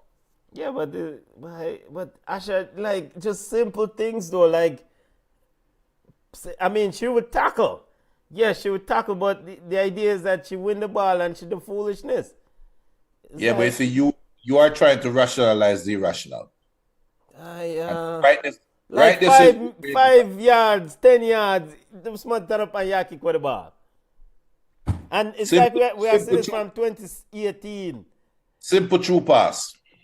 And now at 2023 and the things still the same way. Simple through pass. Maybe at the stadium feel.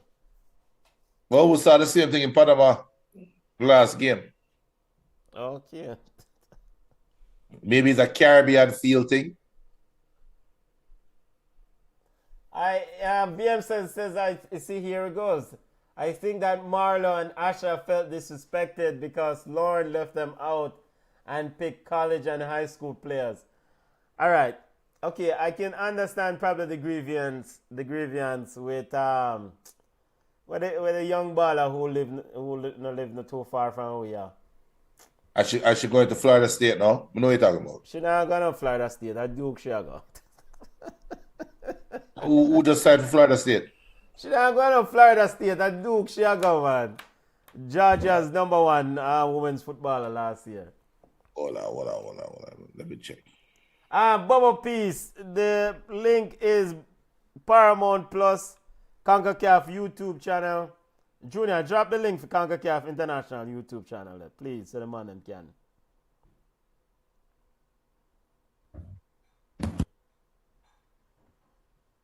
We get the link for you there, family, please.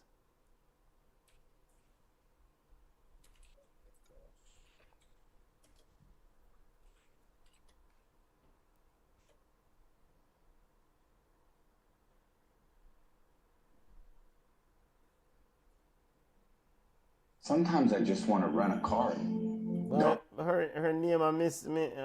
When I get all in on me can't. Solai Washington. Ball into the box and headed almost overhit. Solai Washington. All right. Me can see a grievance. Say why them a grievance about Solai Washington. I mean, because Solai Washington's a high school baller, right? And here's a sub. Junior sub coming in for the Reggaegirlz. Foster. No. Yo, whatever views Junior said, those are the views of Junior, not ball shot.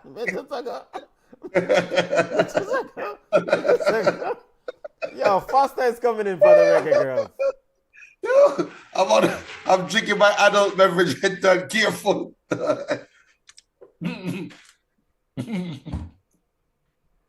Oh, yo, Asha, come off. Wait.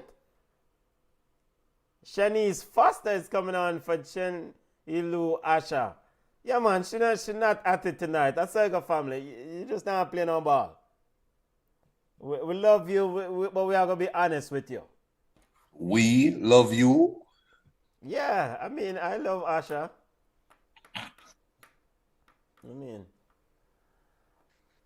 Yeah, she has, yeah, man. I mean, I just saw you go. So Foster is on. Shanice Foster is on from Asha in that midfield. Let's see how the Reggaegirlz goes about it from here on in.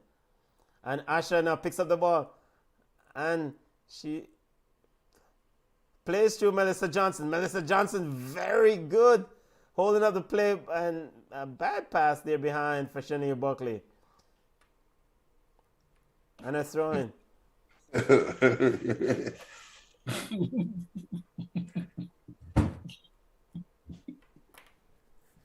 Oh boy. Yo, people, make sure to smash the like button, subscribe to the channel now. Subscribe. We have weekly roundup show every Sunday at 5 p.m. Eastern. Ball is with Foster. Foster knocks it back to the wonderful Malika Days. Grooves picks it up in midfield. All right, so that means a Sweatman drop back and Israel Groves sending a long ball over. Very quick thinking here. And a foul is called here. You see what Israel do? Israel say, yo, you know what? I'm glad Ash out time midfield. At my time now.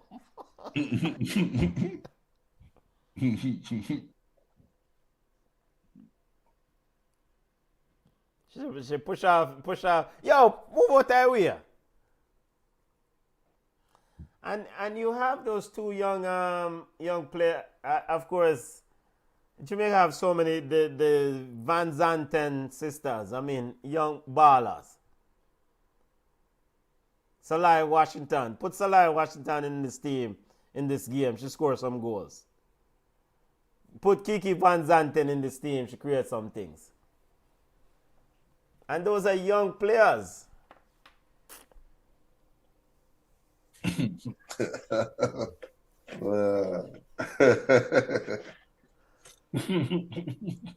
BM says, no fear baller looks off tonight.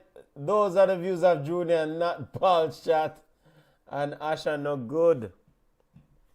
Yeah, I mean, we love Asha, bigger up because she's been a soldier in the trenches for the Reggaegirlz, but she just, I mean, her game just look away, family. Her game look away. Ball is out for a goal kick. All right, football family, we're going to run through some other major news. Now, Junior said he's been keeping some things on his under wraps, and he wants to give his thoughts on a few things after the game. I don't know if it's. You want me to do it now, cause you can talk your mind, man. Anything, cause no, we do it after the game, because it's pending the results. Pending the results. The views are pending the results. My trepidation might be one way or the other. All right. Ball is sent in.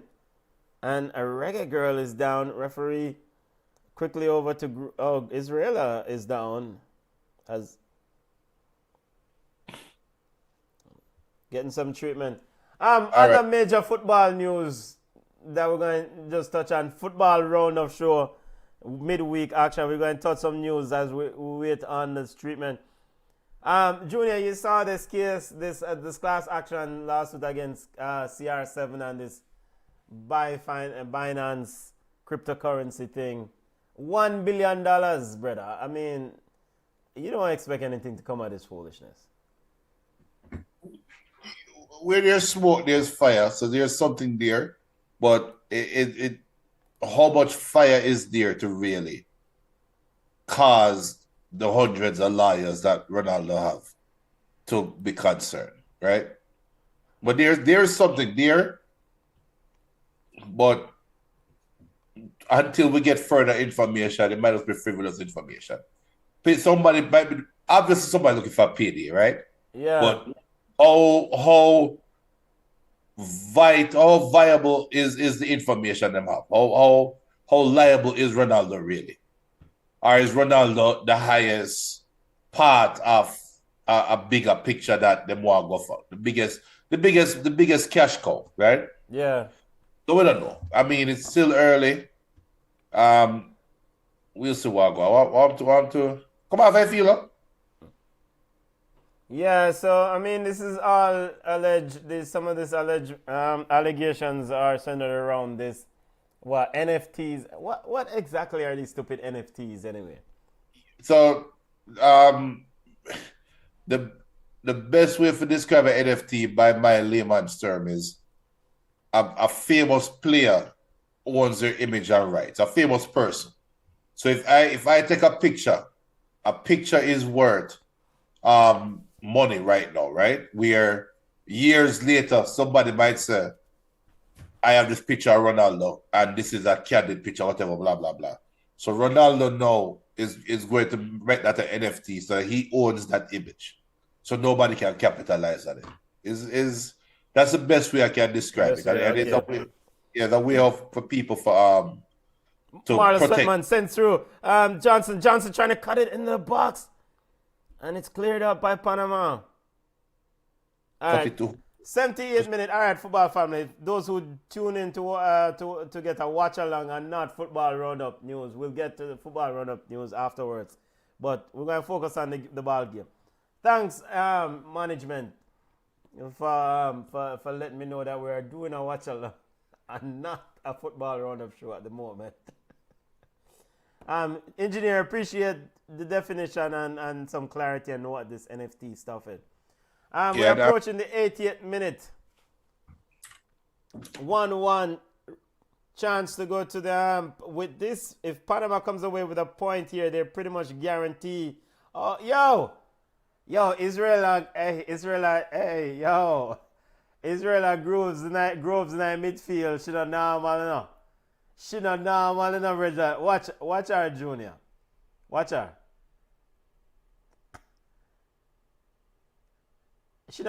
I think she looked like she need the other cat in her body. Yeah, she did. She definitely did. Yeah. She know what she's doing.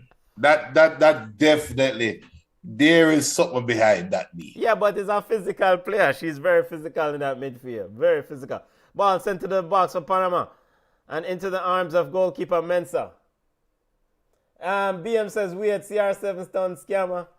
Well, yo, CR7 have worked hard on Saudi Arabia. We'll touch that news later on.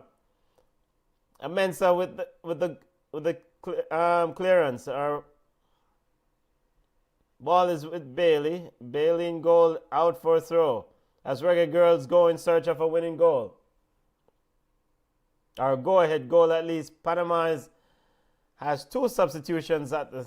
Yo, a long time Riley Tanner come off, I feel. Riley Tanner day is done. Paris is on. Castillo is on. Riley Tanner is off. And Catherine Paris is on for Natalia Mills. 2 substitutions on for coach the Pasta Quintana. Reggaegirlz. Ball sent. Well, not Reggaegirlz. The Jamaican women's team. Ball sent up. Shanice Foster, a very busy player since she's been on the field, Junior. Very busy player. Andy Williams. Shanice Foster is a very busy player since she's been on the field. She don't look like Andy Williams here. She does not look like Andy Williams to me. She does not look like Andy Williams. She looks like Shanice Foster. No, but I'm not going there. So, but she have the look to it. Ball is with Yannick Bailey. Female people, Baba. those are the views of Junior and not ball chatting. Female Baba. Ball is sent wide. Panama comes away with it. How much you bet she beat a long range shot and score before the Paris game? trying to find Cox overhead. You know, she looks like she could do it. That's all I'm saying. Cleared out by the Reggaegirlz defense. Castillo in midfield for Panama. Pick it up, ball to the Cox. I want the most Sweatman though. She fit. Yeah, Sweatman at work. Marla Sweatman definitely at work. She's putting that shift around the field, definitely. Yeah, she run tracks, man. Ball sent. Reggaegirlz. Melissa Johnson coming shot. Yo, hey, I want to give it up for young Melissa Johnson. Chanel Buckley, right. Melissa Johnson, Davia Richards, the front 3. Keep these 3 players together. 15, 10, 5 years on the road, 5, 10 years on the road. Keep growing them. Jamaica have a formidable front line. Here's Panama with a shot and cut out by Tiana Burnett. Burnett then clears it out, looking for Chanel. And it's out for a throw as the Reggaegirlz have another substitution ready. Days. Malika Days is coming on for Chanel Buckley. Or Michaela Days is coming. Malika is already on. Good game, Chanel Buckley. Good game. Good game. Yeah. Jamaica's goal scorer. But I feel them should have found a spot for Days though. For play. Yeah, Michaela Days is also very good, very talented young player. Yeah, she should have been on not the last 7 minutes. Are you questioning Coach Xavier Gilbert's decision to Don't start yet, just wait. pending the result? Yo, hey people, make sure to subscribe to the channel now. Subscribe to the thing. Smash the like button and subscribe. 1-1, 85th minute. Martha Cox standing over a free kick. Boy, come like from the World Cup done, Martha Cox come back and just a party. Her ball game look flop. She look flop. You call her fat Benton? No, I did not say that, Junior. I said her ball game look flop. Martha Cox standing over a free kick. Ball sent into the box and into the arms of Mensah. Cameroon says, Gilbert think this is schoolgirl football. Jamaican coaches no like subs. And Cameroon's word is chubby. Go in to me. Come in, Bama. Chubby. I don't know. Martha Cox with a poor pass, should have cut out by Michaela, but now is with Panama. Panama on it, Castillo. And another free kick. Those are the views. Those are the views of the female host of Ball Chat. Very important. We say female host of Ball Chat. Big up to Catherine Paris Jr. Yeah. Oui. All right, Martha Cox is standing over the free kick.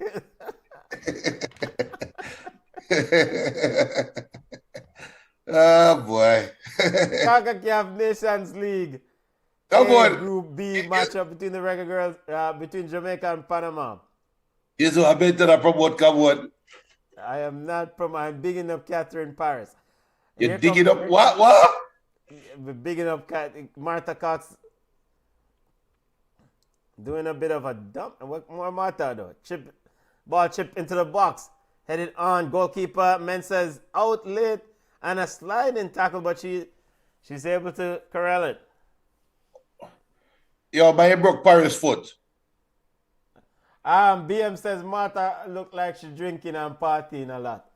Yeah, from Martha returned from the World Cup. I don't know what's going on with her family. Don't know what's going on with her. I mean, I know she a party out the World Cup money. What Panama got? What, $16,000, right? Each player got $16,000. How much was the first round? How much is it? What? 16. Second round, 32. Yeah, people, how much the first round players them get? At $16,000 at the World Cup? I know, but At $30,000. $30,000 each player get. I think. Hold on, but isn't Sweat? I mean, body what they make. Sweatman, I tallest player up on the field, right? Yeah, and so why didn't you put what? Jamaica have a free kick out, she not get in their box. Yeah, 30. Yeah. Big up to Catherine Paris again. Big up yourself. Yeah, Benton, yeah. Free kick to the Reggaegirlz. Michaela Days, quick pass. Down, ball sent into the box. Headed out by Pinzon. And a shot from Groves and a ricochet of Yannick. Yannick. Goalkeeper Yannick almost with an error. And Sweatman was almost quickly in. Sweatman is really crashing in here, family. You know what? Sweatman might get the goal, you know. She shouldn't get the goal that second of a bedtime. Days. Michaela. Ball is sent in. Looking for a cross. Reggaegirlz at the back post. Shot! And it's blocked off. Shanice Foster turns away from one. Trying to get away from another. But like her, no, she's busy. But like her, Andy Williams. Yeah. Shanice Foster is a very busy player. Like her, yeah. Very, very busy player. Real talk. She very aggressive. Yeah, very busy player. I mean, definitely a very involved. Ball sent down the flank. Foster looking to cross and it ricochets and it's out for a corner kick. Jamaica is chasing the game. Why will have one player in the 6-yard box? Jamaica pushing for a goal here, family. Corner kick to the Jamaican team. And Cameroon says, wow. Yeah, goalkeeper Yannick Bailey. Come like she look flop too, because Yannick used to be a very good goalkeeper, but she come like a butterfinger she turn in now, because she has spilled the ball from that. Corner kick to the Reggaegirlz. Richards to put it in. Corner kick ends, pushed away by Bailey. Very good corner kick. Martha Cox Martha tried pile 2 sisters one time.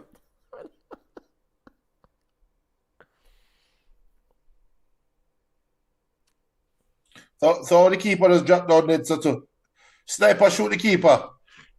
Yeah, clock running time now. All right, so if this game ends 1-1, which based on the trajectory, look like that I go on. Reggaegirlz must beat Guatemala in the fan. We're ready in another sub. Walker is coming on. We have 5 minutes also of added time. And goalkeeper Yannick Bailey is also down.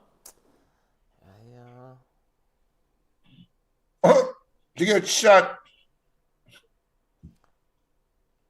So a time wasting for this? This a time wasting? Can't be time wasting, come on. I was part her. Cause she looked like she in severe, she in a very bad state.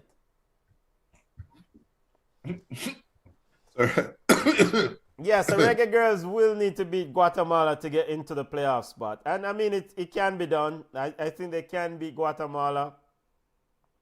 They will get into the... So, Junior, our prediction, Reisha Walker is on for Melissa Johnson. Yo, JFF and the A squad, figure out the foolishness and figure and forward for the Guatemala game. Because this is foolishness. We want to see a World Cup squad. I mean, come on. Jamaica won't beat Guatemala to get in the playoffs. Jamaica won't score 5 goals. No. We're lucky if we score 2.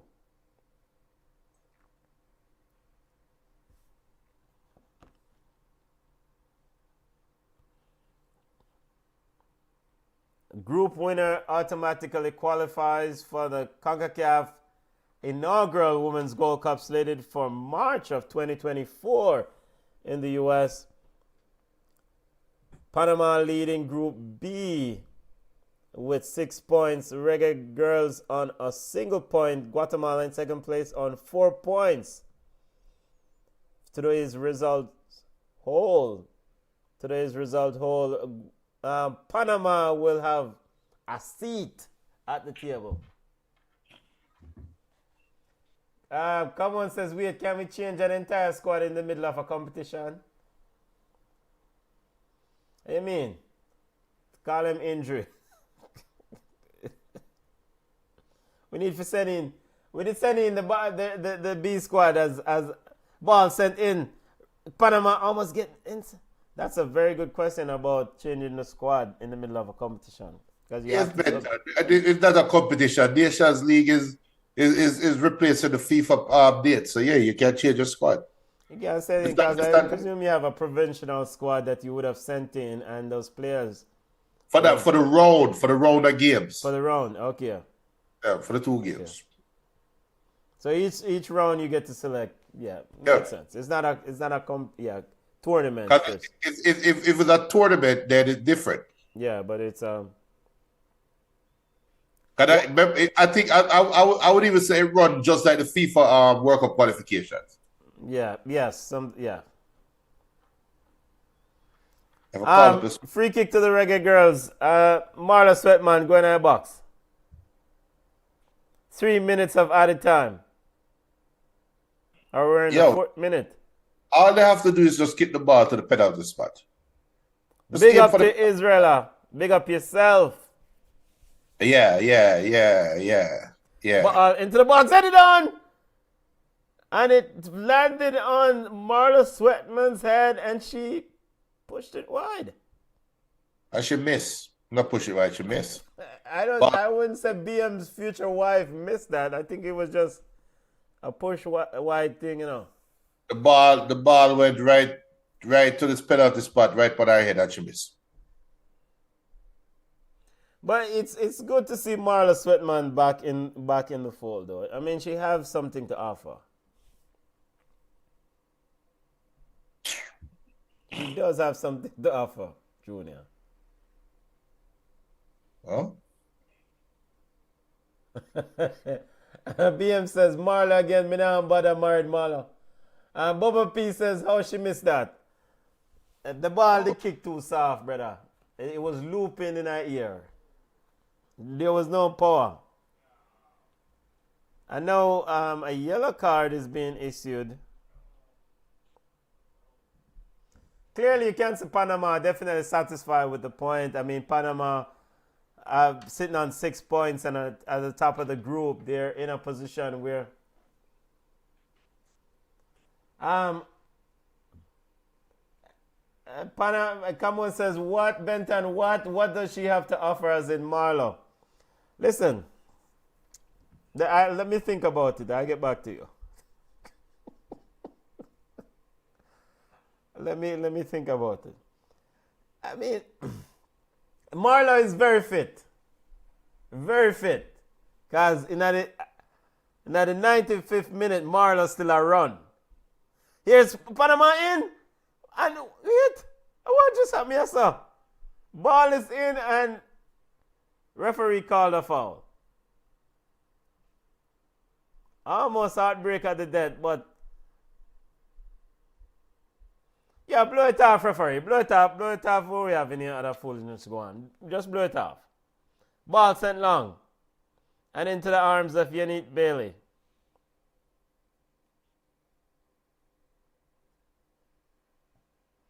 Yes, I had to dig deep for that. She is still running, Junior. I mean, Marla Sweatman is, even looking like the little pin in them now run as much. But Marla Sweatman is running. You know what Marla Sweatman is? Marla Sweatman is the face he put by the flyer. And Martha Cox is down in a lot of pain here. It's a head collision. And the urgency, what happened here, family?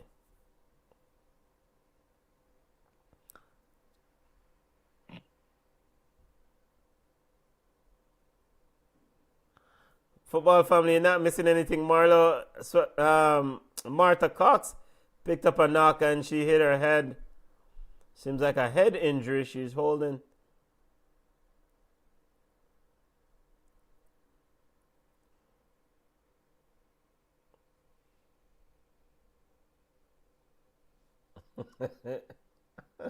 Come on, says Bailey love job Pam Bali. Panama lie. Those are the views of the female host of Ball Chat and none of the male hosts. No. Yeah, football family. I mean, the stretcher is coming out. This game is gone, man. I won one. We look at the other the scenarios ahead for the Reggaegirlz in our post-match wrap. But the game is gone, man. Yo, people, please subscribe to the channel. Smash the like button, share. Ball Chat weekly roundup show is Sunday at 5 Eastern time. We'll take a look at the week that was in Champions League, EPL action, international games, women's international games. Martha Cox is getting stretchered off, family. Come on, say, isn't that a ball, Benton? Hey, a Junior said those are the views, you know. I did not say that. Come on, says the coach for Panama, Nahat must have bun up. Man dress up in a M3-piece suit. Yo. BM says, I realize there's more people at the stadium. The men especially are there to see Marlo. Well, coming like BM is the president of the Marlo fan club. Put the face on the flyer. That's all she's good for. We're in the 9th minute as Martha Cox is officially off. I hope Martha Cox feel better. It seems like she have a concussion or some sort of head injury there. You think she have concussion yet? Look on the gurney with the roll her off for a beer pothole. I had to stop lick up on the pipe. And Pinzon took the kick and it's over the top. Goal kick to the Reggaegirlz. I envision once the play is restarted, the game, the ref will just blow it off. But let's see. No, Jamaica, no, another 2 minutes added. So Panama is playing down a woman then, right? Yep. Because they have concluded all their sub. Or they've used all their sub? Oh, Lord of mercy. Blow it off first. Blow it off. Blow it off first. Blow it off. Because she can't have a control of pass. So blow it off. Panama has another ball. And it's all over. All over inside. 1-1 is the rap family. Reggaegirlz, well, Jamaica's women's national team won. Panama, Las Canaleras won. Quintana and Coach Xavier Gilbert showing great respect for each other. Yo, me see an assistant coach a while ago, I wonder say if he don't look like Howard Busby. He kind of does. It's not. All right. Where's a ball.com on, sir? Junior, your thoughts on where things stands? We'll take a look at the group. No, come on. I'm mentally. Cristino Garcia, big up yourself, family. Bamo, Panama. Good job. I guess that means good Panama. Panama picks up. Bama. We go. Oh, Bama. Panama picked up a point. Definitely guaranteed their place in next year Women's CONCACAF Nations League. Congrats. Go ahead, Junior. Your thoughts. All right. So I said this after the when Jamaica qualified for the World Cup the second time, and we had the show that Sunday, and we were talking about what's next for Jamaica and blah blah blah, and when no one says some foolishness sometime, Benton, but try rock your mind and remember when I said this. I said my fear was that team was outgrowing the JFF. You remember? Yeah, team. I said the Jamaica national team, that team was outgrowing the JFF. They needed resources that JFF cannot produce or cannot provide. And they needed the support from a federation that JFF just isn't at the time, right? And unfortunately, it's coming back. What I thought is coming to fruition right now. What is going on right now is you have a bunch of players that, and I don't want to make it sound like the court of public opinion, but you have a bunch of players who, on the surface, think their plight, their individual plight, is bigger than the badge. Right? That is going on right now. And if you want to be a Bunny Shaw defender, if you want to be one of the World Cup winning, World Cup qualifying defenders and so they never get treated right, look, cry me a river, pick a number, and find a favorite hole and dip under the hole. And as far as I'm concerned. Because the reality is you have a bunch of players who think their issues with the federation is bigger than the badge. Now, if I was going to be the next JFF president, I can't come back and play for me. I can't come back and play for me. And there's nothing anybody can tell me that will say, I understand why you sacrifice the Gold Cup. I said at the time when they went into the World Cup, if you want to send a message, qualify for the World Cup and boycott the first game. If you want to send a message, qualify for the Gold Cup and boycott the Gold Cup. And you will send a message to GFF. Now, this is my conspiracy theory. Xavier Gilbert, and who know him, can tell him and whatever, again, him can go join the line too. I'll find him favorite wolf to dip up under if he feel offended. But there's no way I am a coach and I have a pool of players and I am going to pick the second-rate team players and go with it without publicly putting pressure on the number one players unless I try to prove a point. I think about what I just said, and think and understand what I'm saying. If I was in Gilbert's position, and for anybody will come out and say, well, you don't know if he's not doing that.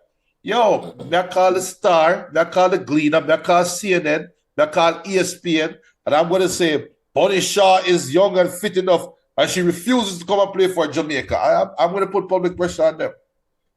You don't hear nothing like that from Gilbert. So that means that Gilbert want to play this team and prove that he can coach his team and carry them to higher heights. At what cost? The Gold Cup? If Jamaica don't qualify for the Gold Cup, there's no reason for Jamaican women football to get support anymore. There's no reason for Jamaican high school girls to get support anymore. That's how big this is. All because of some players' plight. So them take up this cross and walk with the cross for the last 8 years, and then you want to drop the cross. No, I don't believe in that, but burn fire upon that. So right now, to me, it's a crossroads.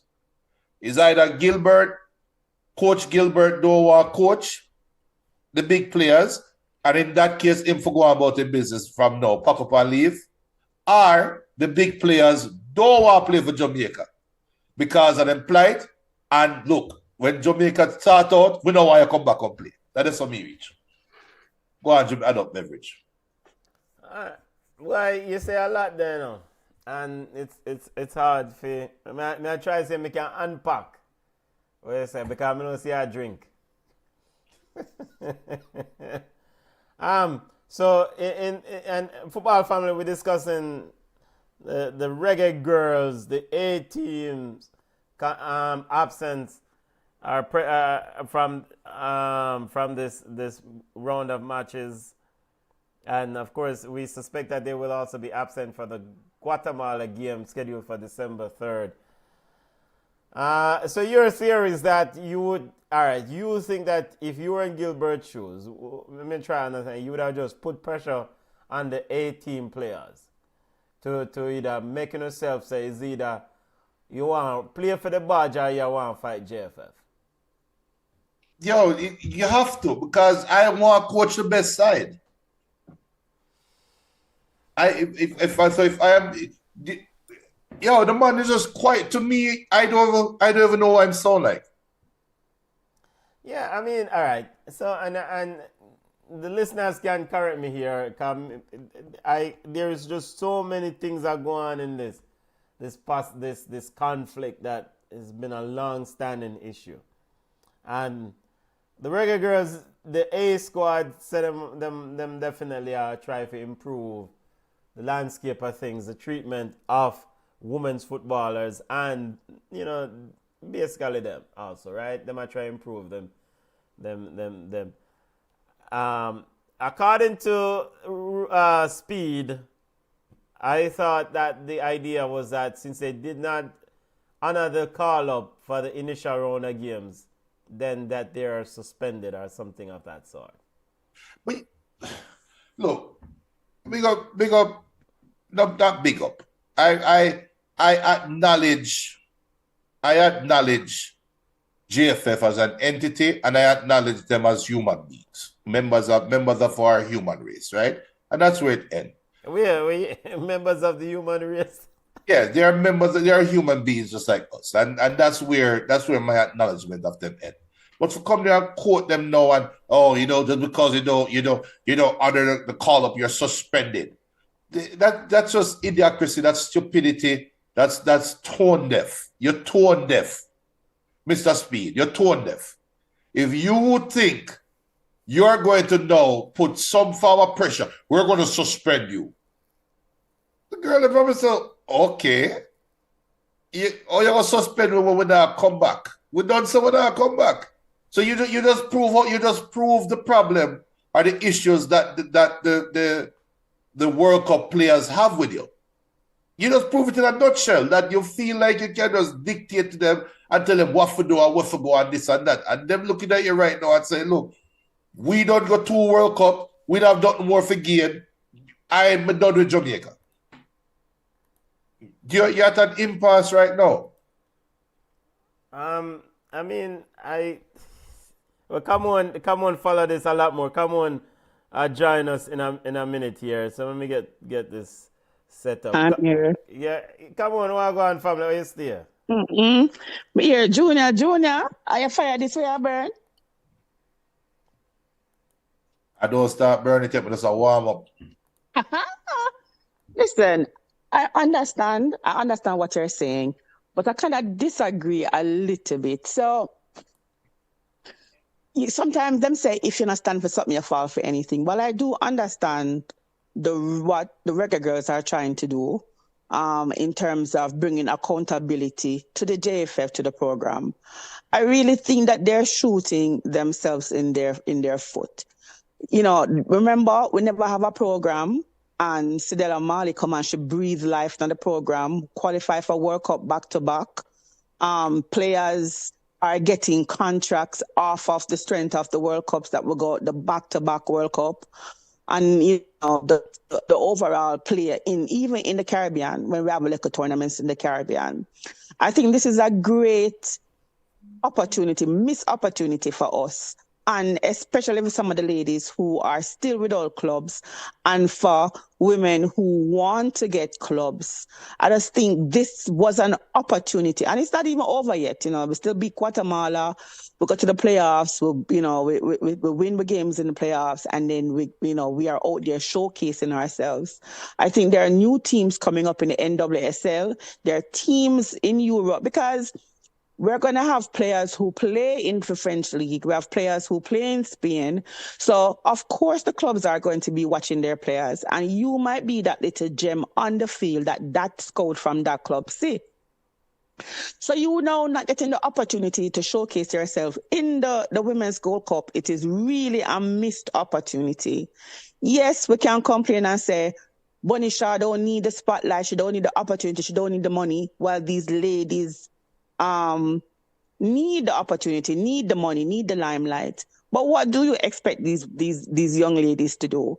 The Chinese Lou Asha and the Marla Setman are outliers. You know, they weren't getting any call-ups. I think from November 2020, if I'm not wrong, it was the last time Chinese Lou Asha got a call-up. So, of course, she's going to grab this because nobody fought for her when she was dropped for the World Cup campaign. So she basically on an island herself, she and Marlo.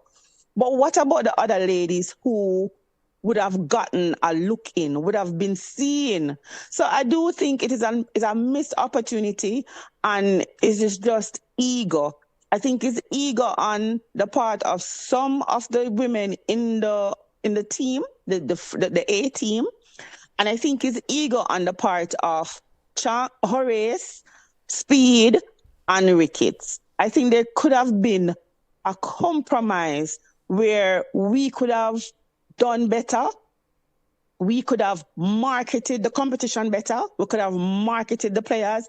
Because Chanel Buckley is to be seen. I think she scored 45 goals. If I'm not mistaken, I have to go look. I don't even count Excelsior goals then, because them bug up everybody. There must be one goal scored on Excelsior, the whole schoolgirl football season.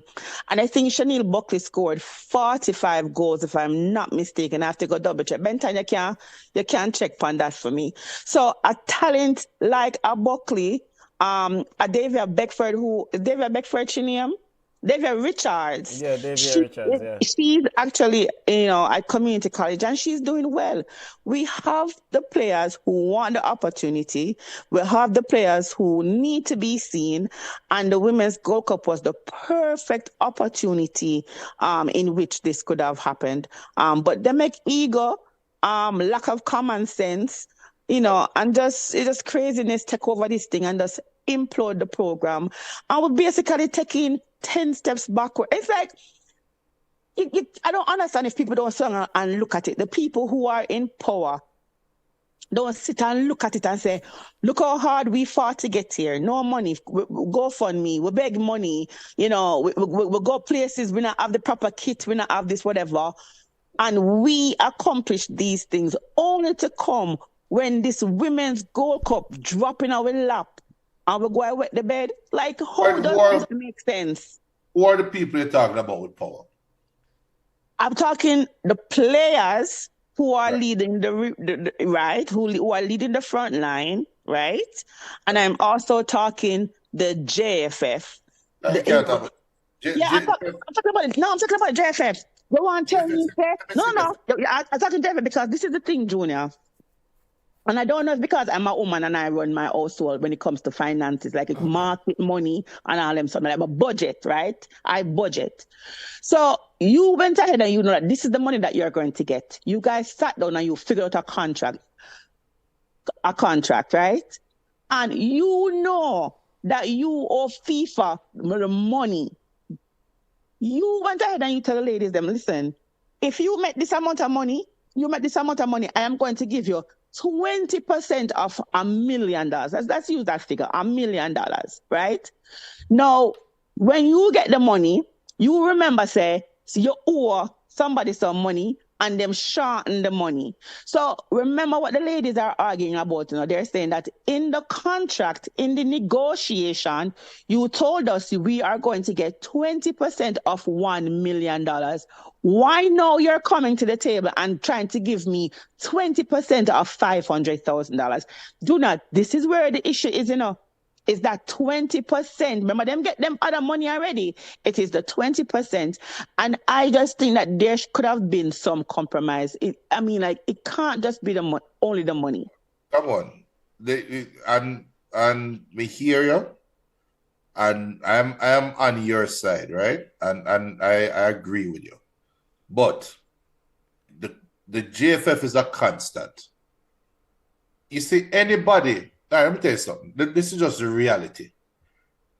Anybody that I know or you know, and if that person is a living, breathing organism, and that person have sense and follow news for the last 20 years, and if you hear so that person go into business with JFF and come out tomorrow and say, John, you know, JFF, them scam me, you really going to give them a shoulder for crying?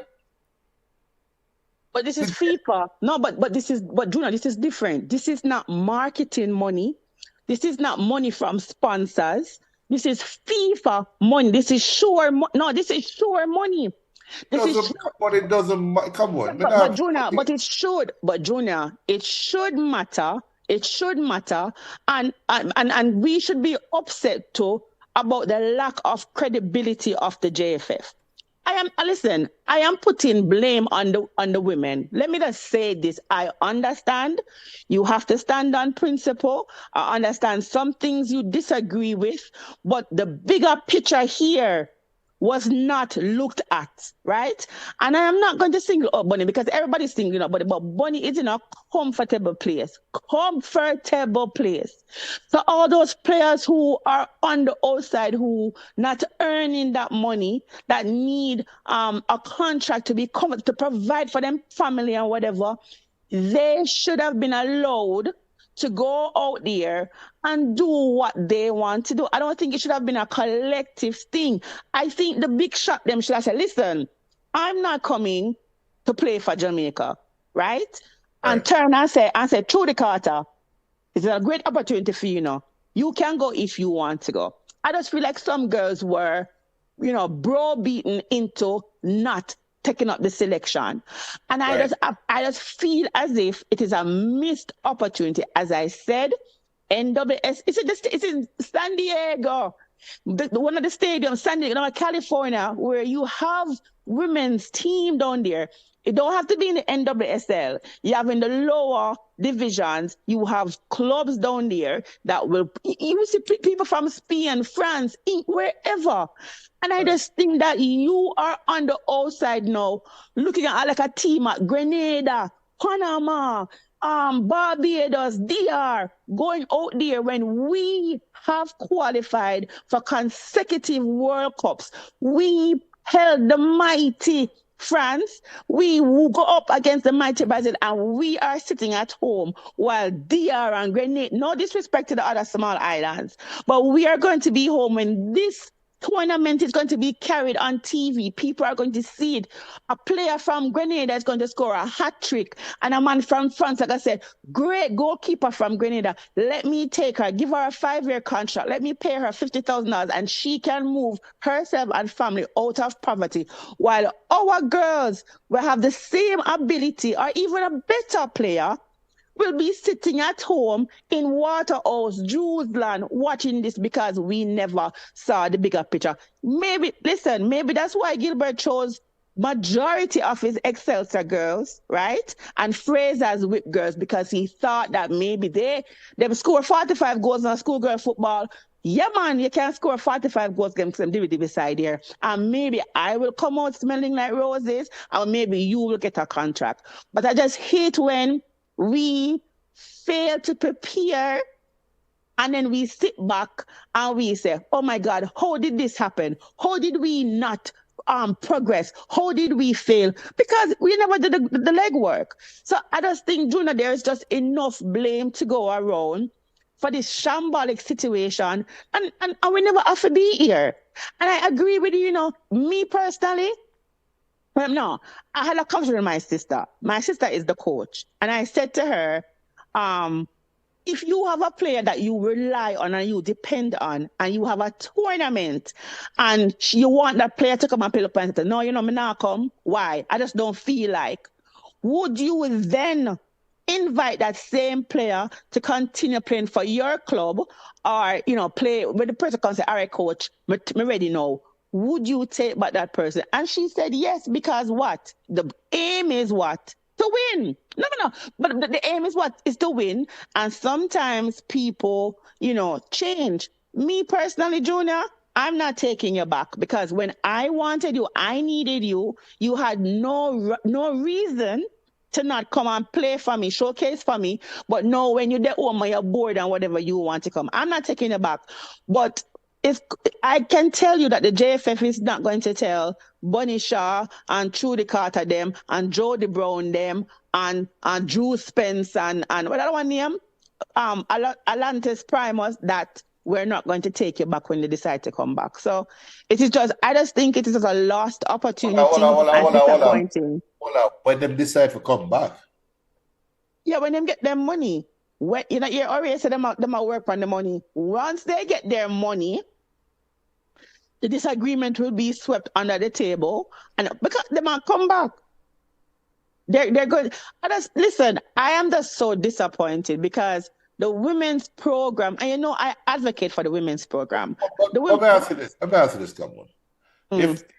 If this team qualify for the Gold Cup, right, beat Guatemala next week, and this same team qualified through the playoffs, how are you going to tell these players they can't play in the Gold Cup? Simple. Listen, a hat-trick queen, Ballon d'Or nominee, a Mexican title winner. Yeah, a Mexican title winner, a player in France. They want to come in now and play. You're going to tell me, say, Bunny, the Swaby sisters, Denisha, whatever, come back, and you are going to say, no. I don't want you. I want a Richards, a Buckley. Listen, you think that the JFF, do you think the JFF have balls for look on a Bonisha and say, I do not want you to come and play for me in this campaign. I am going to stick with a Chenille Buckley.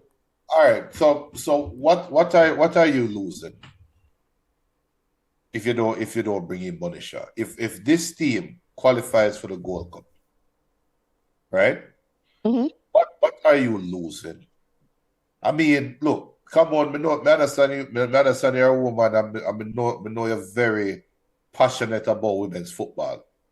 But at some point, reality going to have to set in for some of these players.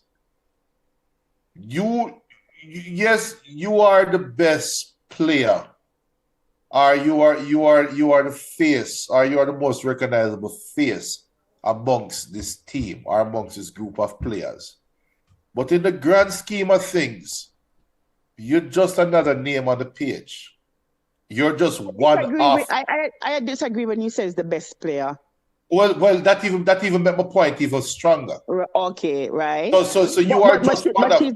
but she's the face, and that's the thing. Listen. No, but come on, the face. Show me somebody short jersey number sales. Show me what I am losing by taking your name off that jersey and putting another name on the back. I'm not losing revenue.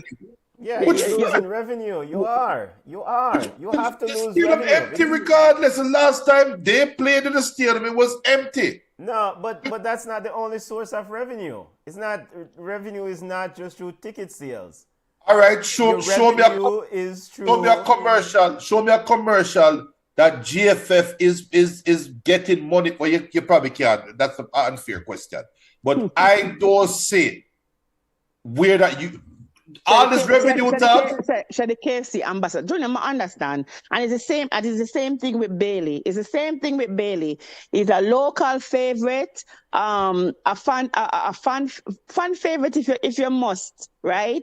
And it's like people just think if we don't have a bunny, we don't have a team, which I am going to go as far as to say when Bunny got that red card and that suspension, the Jamaican team played better. No, but we never forgot that far, right? The reality is this. When the 25 or how much ever hell number them come back now and say, all right, Jamaica, I'm ready for playing now. You say if GFF had the bars. When them come back and say that, if I was coaching, oh, yes, you're back in the pool. Now I'm going to pick my best 25. Because if I have a group of girls, our ladies, that qualify for the Gold Cup without you, then some of these players are good enough to play with you. It is that you are not none at all. It is that you are come with your list of names and say, see, we are now, this is the starting 11. No. Yeah, me like the keeper. Me like my holding midfielder who play at Tottenham. Bonisha, you're the face. But me don't have a left back. Before this, me was the only one clamoring for Kanye Plumbers. I don't know how that cock Mexican should have a chance to play for Jamaica again. Denisha Black would have a chance to play for Jamaica again. You said Denisha Black would continue with the other players them. Guys, Jody Carter, Jody Brown. Okay. Jody Carter, Jody Brown. Okay. You talk about Van Zanten. Van Zanten have to go train and come work that chance in this midfield. I don't know if you think a club ball you talk about where the best players are picked. This is international football. That's even worse. International football is where the best international football where the coaches' favorites. Hey, listen. All right then. So long that I see if you can remember the last time we saw a team picked off merit. When you look at it, you say, wait, that person had an awful last run of games. Why is that person starting? Which team? Which team are you talking about? Which team? Jamaica may attack. All right. So the last successful Jamaica team. The top of the idiot side. That's what I said. If we have a serious conversation, drop the reggae boys, drop the reggae girls moniker, drop it. If you want to talk about a serious side, when you talk about international side, serious international teams, we sit down and say Zlatan don't get picked. We see crowd favorites don't get picked for them national team. We sit down and say, not Jamaica. But Jamaica is not a successful team. Okay, okay, but Junior, but even then, we are talking about Jamaica national team, right? And we're just saying, right, there are good pieces out there, good players out there. Because if so be the case, the Chenille Buckley should have been chosen over Trudy, right? Over Jody. But guess what? But look at it. Trudy Carter don't play for 2 years. Any football at all other than kickball in our community. And she walked right in, right? The 18. Prior to this, did you well, you probably knew.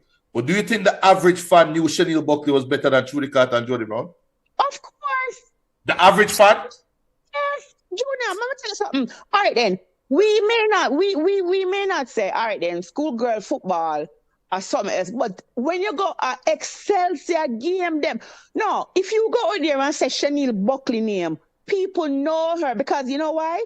She play for the big woman side. Just like a tiny Seaton, right? You might not know Junior, but in the girls and women areas of football, they know when you have a schoolgirl footballer scoring 45 goals in a season. And guess what? It's not only this season. Every year, she banging the goals. I play against some big, tough, crusty women are banging the goals. Them. A football fan knows, just like how me and you still like yes, sir. And we may not know the star baller for Clarendon College. We may not know the star baller for Glenmore or whatever. But if you go out on the road, an ordinary fan can call them players their name. You know, when you look on schoolboy football, what do you see? The crowd want tear off the fence. Junior, the crowd want tear off the fence. When the reggae boys them are play, them have to give a ticket and beg people coming out the stands. The ordinary fan know schoolboy, a schoolballer name versus sometimes this. If you ask them, all right then, some of the brown girl them on the team today, if you ask them about the girls them, where do they play? Nobody know the goalkeeper. Nobody know the goalkeeper. If me never do little research, because I know we have the podcast and whatever, I wouldn't know she playing at the Bronx. I would know that she's a college student, right? So I get it. But the regular fan, if you go out there and say Chanel Buckley name, they know her. They know her. And I am going to tell you, nobody rate Trudy Carter. Like, well, Trudy Carter used to get her ratings, but she's not at the level that she used to be. I think Trudy Carter's injury damaged her physically and mentally. But what I am saying to you, Junior, because look at then, who was the assistant coach for the women's national team at the World Cup? Who was the assistant coach? Gilbert. And Chanel is Gilbert's girl. So I think a Chanel Buckley should have been there over with the brown girl name, the high schooler. No. I think that if you're going to call Salai Washington, you call Chanel Buckley. I think you call both of them. They didn't need Kanye Plummer. Did Kanye Plummer play? But all right, so look. Because the reason why I asked you, come on, simple. Chanel Buckley, if the girls them never boycott the thing, if they had gotten the money, Chanel Buckley don't smell the field. No, she don't smell the field. You know what? She might have, because I'm going to tell you this. Gilbert drags his girls wherever he goes. Come on. Junior, look at the U17s, look at the U20s. Gilbert drags his players wherever he goes. Come on. If sorry, better, but if the girls had got their money, Gilbert would not be the head coach of Jamaica right now. All right. Yeah, but no man, Lauren was leaving. Is that the money made Lauren leave? Lauren was leaving. If the girls had got their money, Gilbert would not be the head coach of Jamaica right now. Junior, I 100% disagree. How long? I don't know. Remember, Junior, remember how long before the disagreement even come around, me telling us that Gilbert I coach? Before Gilbert and Lauren leave Australia. Junior, come on now. Nope. It was always going to be Gilbert. When I put up about I talk to man of peace, like, oh come on. And when Changa talk about he want get a woman coach, it was Gilbert from the get-go. Have we can I ask a question? Because they'll go back and forth. Why not Gilbert? I mean, he's been part of the coaching staff like Lauren. he was an assistant coach. Make it continue now. Point to Gilbert's successes outside of Excelsior. I will wait. That's a very good point. But then, all right. So then, my rebuttal to that is then, does his experience with this group counts for anything? Because Lauren never have no success either. What? What was Lauren's success before he got the head coaching job? No. All right. Okay. No. All right. We're going around Khan and talk. We're talking national team. Exactly. Are we talking Colorado? Are we talking Colorado where this man run a successful academy where he ran a successful academy, but just like Lauren, Xavier Gilbert was an assistant coach. To where? To the head coach for the World Cup. Where so he assisted Lauren at this World Cup. Lauren assisted Minzy at the last World Cup. Where's so to him me, though? It's a natural progression. But where's him though? I mean, it's natural progression when you are the only candidate because them no one go, they go pay no, but them cheap as shit. Listen, fair enough. So, but I don't think. For me, it's hard to make an honest assessment on Xavier Gilbert. Coaching ability with Benton, how? If he has managed the U17 and U20 girls team and them getting Benton, I need to go back and watch those things. He failed miserably with the U teams. I saw those teams and they failed miserably, right? But at the same time, I am seeing something here with this team that is competitive, that does suggest that he deserves an opportunity with the real ballers them. I think you have a fair point, Benton. I think Camon also has a fair point. But I think we're missing the bigger picture. What's the bigger picture, Junior? All right. He was the assistant coach at the World Cup. Yeah. Camon got word that he's going to be picked by the JFF to be next coach. Yeah. Come on, a host and ball chat that is not affiliated with JFF, where JFF run around with like some idiot via email. But come on, can hear Xavier Gilbert going to be the next coach. Then Xavier Gilbert must have heard before that Xavier Gilbert going to be the next coach, right? And if Xavier Gilbert here is going to be the next coach, and him sit down on the damn bench at the World Cup with the same freaking players. But then when Gilbert get announced as a coach, one of the hang-up the girls them had is they weren't consulted about who the next coach is. That means that Gilbert have a chance of coaching them. No, I don't know about that. I disagree with you on that one. Benton, if me as an assistant coach, I hear you, Junior. But I disagree. I think the financial aspect, what Camon mentioned about the 20%, they agreed 20% from 1 million. And now it's 20% from 500,000, whatever the number is the major sticking point. But Benton, ultimately, we just want to make this final point. But Benton, they already threw in here. The Reggaegirlz cannot always dictate them coaches. Exactly. Them cannot always dictate them. That. So Junior, Xavier Gilbert, if the money thing gets sorted out by JFF and all the players say, yo, you either available or not available, Xavier Gilbert, pick your squad, and if them don't want to come, then you move. That's an irrelevant statement. Because we're back to square one. But what is square one? What is square one? Where we are right now. So that not there right now because the players are not available. You don't have the money to pay them. So you're not there right now. Benton, you just said in your scenario that one, the Reggaegirlz cannot always dictate who their coach is. Yes, I said that. You cannot dictate to them when them come back or not. No, Junior. So hold on, hear me out. Because you were trying to prove that the money is the problem. It's not proof. I believe that the money, and this is all just belief, because we don't have no evidence to support what's going to happen. I just fundamentally believe that when you address this money issue, then you can say, all right, is either you want forward or not. But until then, the other stuff is foolishness.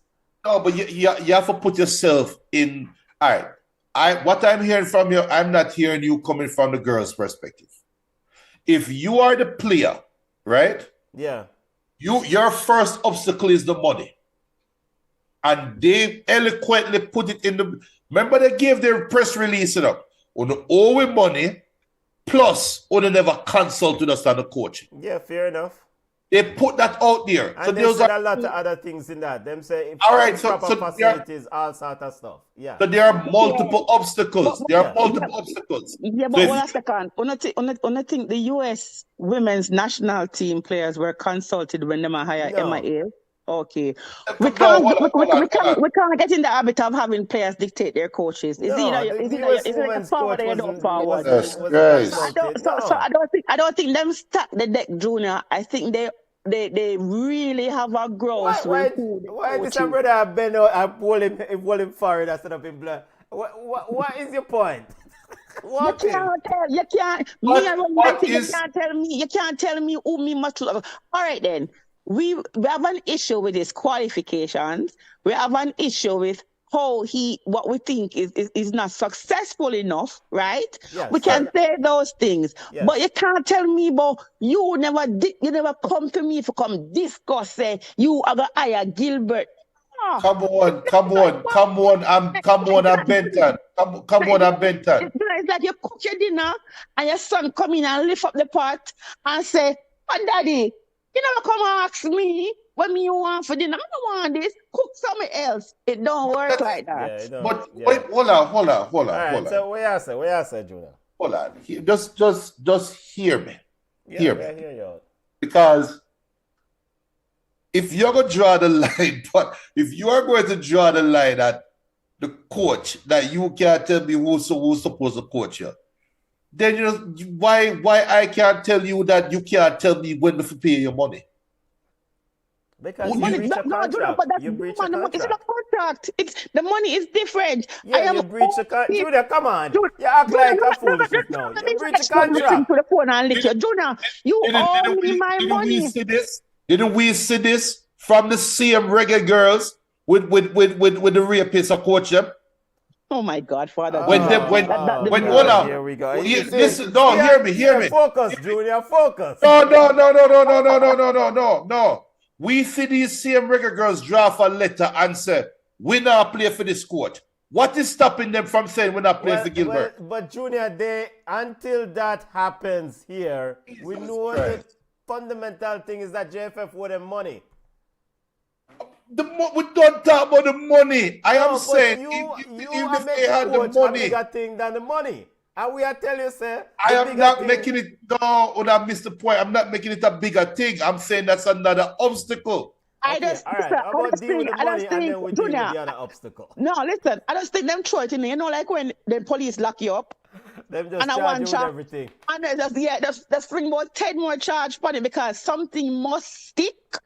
I think that is what it is. You know, like when you get a book report for write, and a teacher say, "I need 500 words and no double spacing, no double line." Yes. That's them. They had to throw some things in there because Junior, you can't. I mean, like, who are you? I mean, like, what level of success have you really accomplished with the national team to come and tell me, the governing body, say, me must come to you and say to you, say, Ewa, I am going to get Gilbert as a coach. What do you think about it? No, the work like that. And if that's the case, but if that's the case, then we're never going to get a suitable coach. Yeah.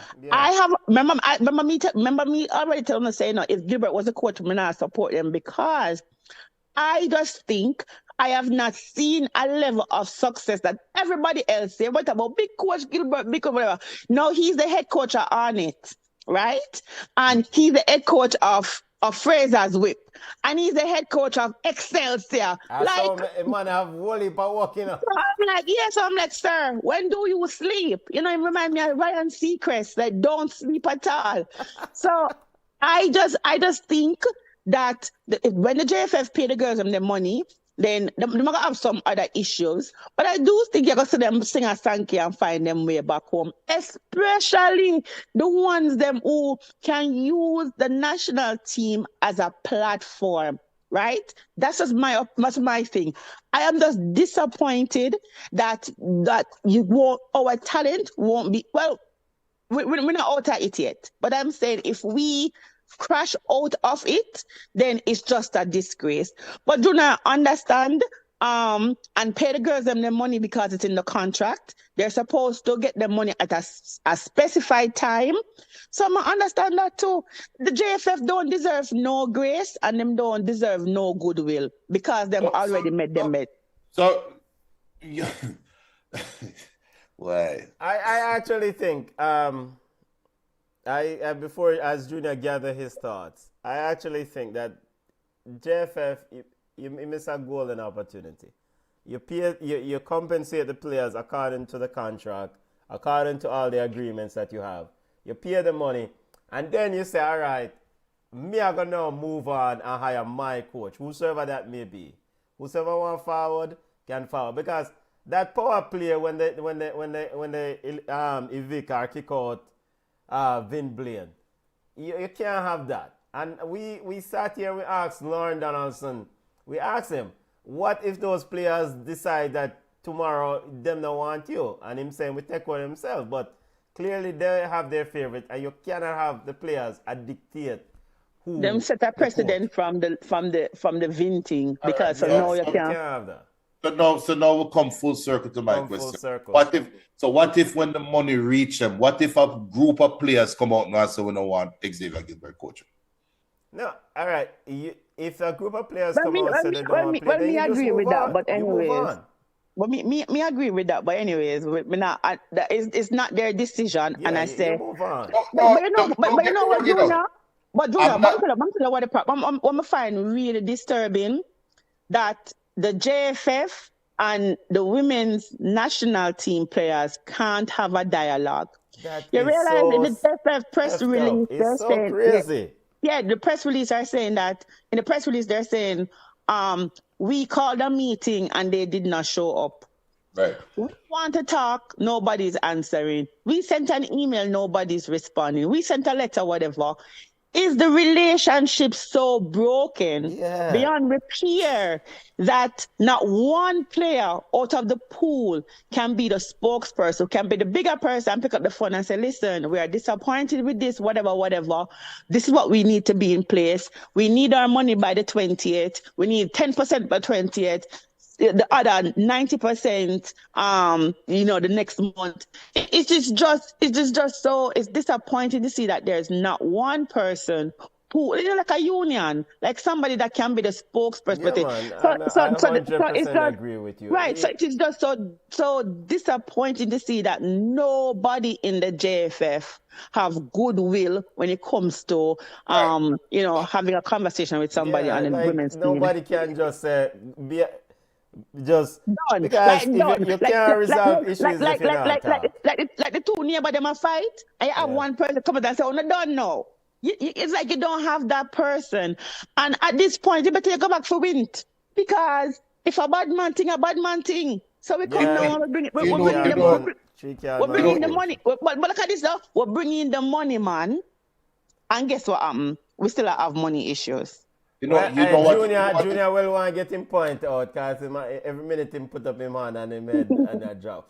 You know what is my disappointment amongst this thing is when the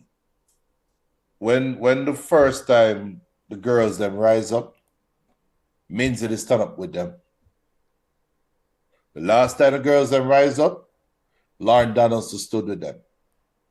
This time the girls them rise up, them coach, drawing an next set of girls. So what they're saying is good and it's so good on paper, and I mean no disrespect, but in my eyes, Jamaica's women's football team is fractured. And but it's not. But it's not the coach bringing us a different set of players. Please to get the facts straight. The women's on the national team were suspended by the president of the JFF. Okay. Come on. It is. Come on. And Mr. Technical. Hey, listen. I am the coach. If they were not suspended, Gilbert would have wanted them to come. It's not Come Gilbert on. to them to come. Come on. If I am the coach, I am standing with the pool of players and say, look, we have to figure this thing out. Or no gameplay. If I am the coach, because we can talk all we want about JFF and this and that. The coach is the one who is ultimately responsible. The coach is the face. You know who is the assistant coach? It's not Bunny Shaw. It is not Ricketts. The coach, who is the head coach now, is the face of the JFF. It's the interim. Look, can pretty it up all in the one. No, it's not pretty. He represents the JFF. He represents the women's football team. And he also represents the football of the country from the women's side. You know who is his assistant? Exactly. I don't know who his assistant is. The assistant is the same brother who suspend the players. Benton. But me hear what you said Junior. But if the players, if you have a technical director in Rudolph Speed who said publicly that these players are suspended. That means that the head coach will sanction it. I mean, the head coach is an interim job. He gets from games to game. What is Wenzel down? What is Wenzel down? What name? Wendell Downsell. What is he? Isn't he a TD? Wendell Downsell. What? I mean, Junior thinks of the coach. Junior, the coach don't have that authority. Some no way the pan for suspend the entire. The coach represent everything we're going on. You are the coach. If you can't see that, me don't know how else to dry it out. Junior, I say put yourself in a Xavier Gilbert shoe. Me that coaching the side. Wait, listen no. He is on an interim role, right? He was told that he got this job for the first 2 games, then them announced. You wipe off your face and rare. I hear you, Benton. I hear you. Yeah, wipe off your face and rare. He was told he got this job on the first 2 games. Then they tell him, say, boy, you get it till the Guatemala games. Right. Make him lose to Guatemala. I don't make it. You think he might get a job? No. Okay. He might get the job. You know why I might get the job? You know why he's gonna get the job? And I want anybody listening can quote me. He's a specialist in failure. He will get the job. The JFF and their coaching pool are losers, right? They regurgitate the same coaches. The ones who fail tremendously. There's no way on earth you have a coach that fails consistently at the youth level and you hand him the keys to the senior team.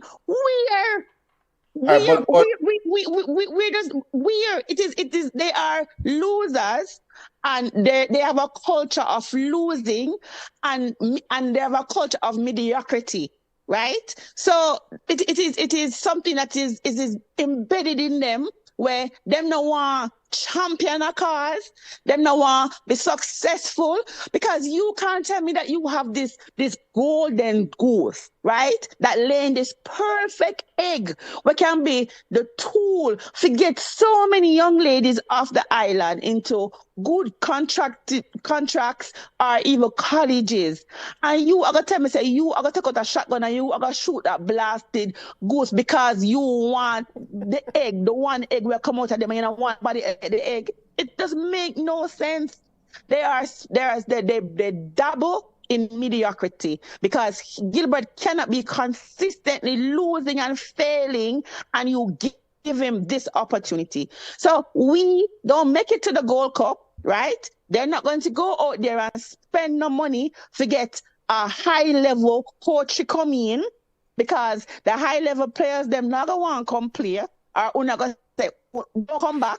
So when I go out there, go spend all this money and get a high-level coach to come coach high schooler, college players, and the ones them who play in a them community. Do not.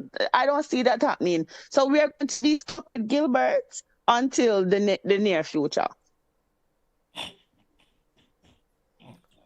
Just playing devil's advocate though. Come on, do they have the money to hire this high level coach? Absolutely not.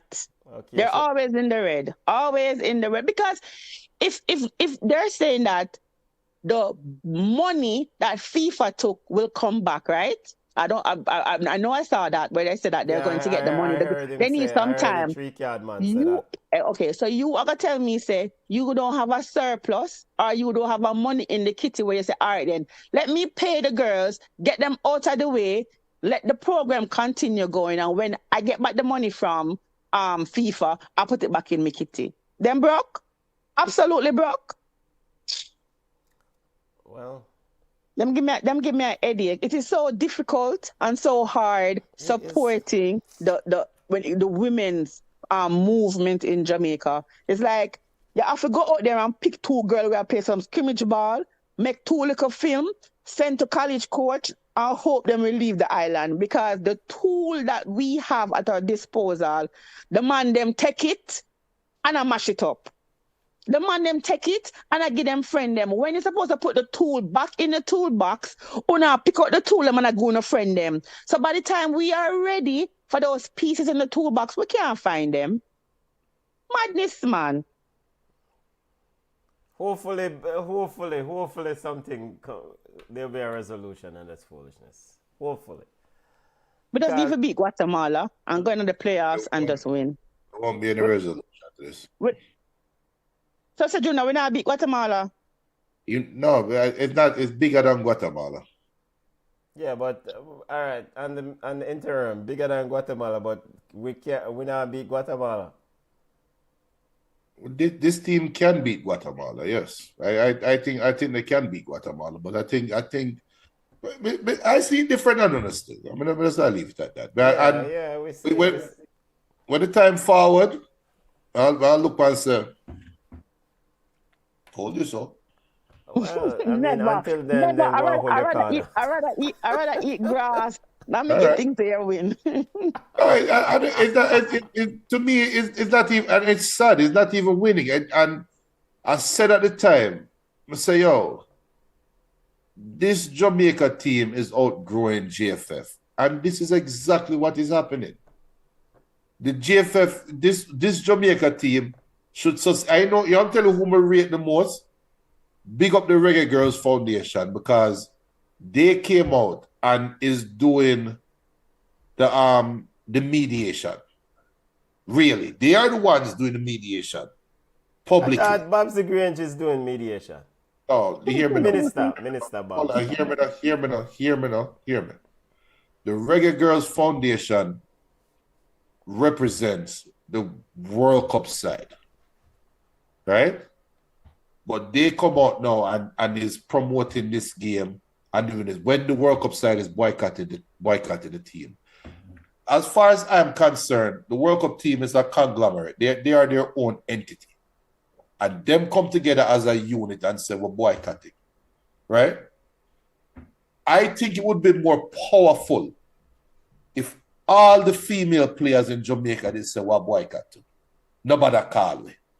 Start out them first. Because me now come play for you, make it a Gold Cup, and go join line and wait for money. Because there's no way Gold Cup will give you money and you go and give me the money before you get the World Cup side the money. There's no way. So that's a bigger message. And you can't come by here and talk all this foolishness you don't want to talk. But that little unit, that little World Cup squad, them sit down and watch these girls on the team. Marla Sweatman and Asha. Come here, call name. They had an axe to grind against the conglomerate. And they might target Lon or target somebody that can be JFF, because them come back when them get them name called. So it must be somebody that is no longer part of the picture. It's either a player or a member of the coaching staff when I call them. Them have an axe to grind. So them come out now and say, we're going to prove so that we better than them. So then you have to come. And then you have the conglomerate sit down and look and say, watch them two idiots here. For them join up with we, they run, go crawl back to them. And if Reggaegirlz have any kind of ball sense, the best Jamaica team is a mixture of who is not here and who played tonight. Good luck at get them to play together. Yeah, good luck at get in an ideal situation, you definitely want to fold in some of them players.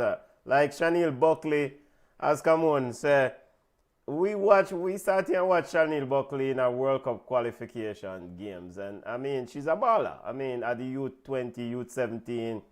I personally prefer Tiny Seaton, but I mean she and Tiny supposed to be around the group, but yeah, the man, it's just too much headache. I'm tired of them. Tired of both of them. Tired of all the foolishness. Junior, I can't tell you when they got the call. It wasn't even about money. I think Marlo Sweatman and Chani Lou Asha would just come with them say, come, we are going to $20 a day for stipend. They would come. And yes, them have an axe grind, but unfortunately, they've never really done nothing for cement themselves or anybody for say, you know what? It's an error. Why these two players were omitted, you know, more so we're sitting like, I see why we'll never get called. Well, so, we see Lottie Bodier play for Jamaica all through, and we'll ask the same question. Is Reggaegirlz? Okay, but same thing with Gilbert feels that Asha is a... But same thing with Bailey. Yeah, so if Gilbert feels that Asha and Sweatman is the best option, when me call back the conglomerate, we'll not go work with Asha and Sweatman. No, that's just what man not get the call back. Where put Asha? Oh my God! If the coach said that, you're saying based on principle, or you're talking based on the needs of the team? Because based on the needs of the team, there's nowhere for Asha, nowhere for Marlo. Nowhere Asha can walk in it.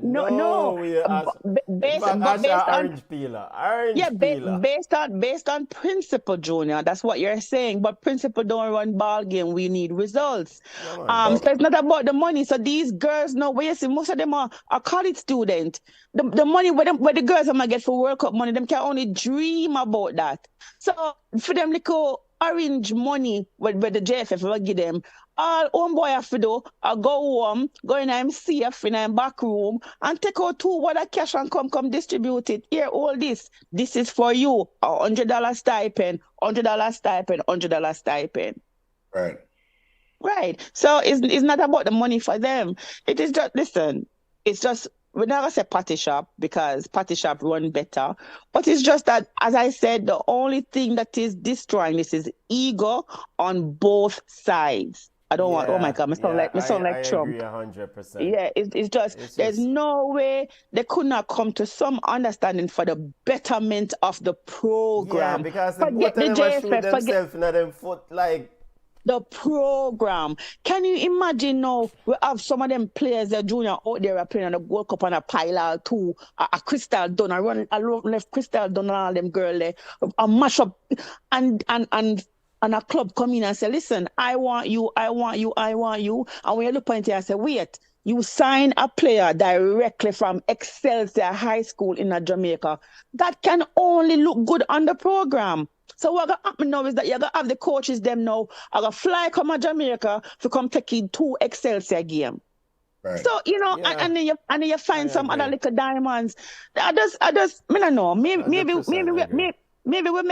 because we're outside and we don't have the anger or the frustrations where the players and the administrators them face during discussions. But I just think that when you have a business where you have to run, you have to use common sense, and sometimes you have to count to 100 backwards. It's just think that these decisions are just rash. Yeah. And dumb. And I think the biggest thing, and maybe I am wrong, but one of the You're never wrong, Benton. is that there's no trust or there's no sort of human element in them interaction between both sides. They don't like them one another. Them don't like them one another. It's like it's almost feel like if them see a man in a parking lot, them drive a car over him. And it's a reverse and run over them again. Like what? Yeah. It's like so maybe this is for the best. Because ultimately, something needs to come. This are gonna come to a head at some point. Because if this young team becomes successful, what to say the same thing will happen again in 5 years? Yeah, Carrick is gonna win elections. You know that go. Me tired of them. I'm tired of them. And you know what's even more frustrating? Canada is in a transition right now. Canada team is in a flux. I mean, Canada's federation is kind of a wobble. We know say America a big side, you know, and they're gonna come to this World Cup and really try to lay down a marker. But I mean, a full functioning Reggaegirlz with a good coach and then full tilt squad with good players could really make some noise in the first flipping World Cup. But no, we they argue about food. Yeah, I go on my bed, yeah, man. Go on my bed. It's a very good conversation. Come on, take care of yourself, yeah, man. We are going to lock it down. You want to drink some ginger tea there? Yeah, me have to go put on. No, Junior wants because him hand on him head down. If miss two vein a pop in him head from today from Anana and him miss two vein a pop in a Junior head. So may just add to it. So good night, gentlemen. Take care, family. All right, bye. All right. Yo, engineer, we hope so the appetite when you drink, put you to sleep quite easily tonight. Yo, family, I ain't that, you know, we are going where we are. We have enough stress one evening, cause I can't bother with it. JFF, this whole, I 100% agree with, come on, I understand what you say, engineer. But in the bigger scheme of things, I think there should have been a way to make a deal and for the betterment of both parties and work it out. It's me a deal with, it's just... Last comments about this thing here before we go my way out, family. Last comments. Better beat Guatemala next week. And so we play Guatemala December 3rd. That's a Sunday, right? What time I game Sunday? Pull it up right now, because we have to do watch along and regular ball chat.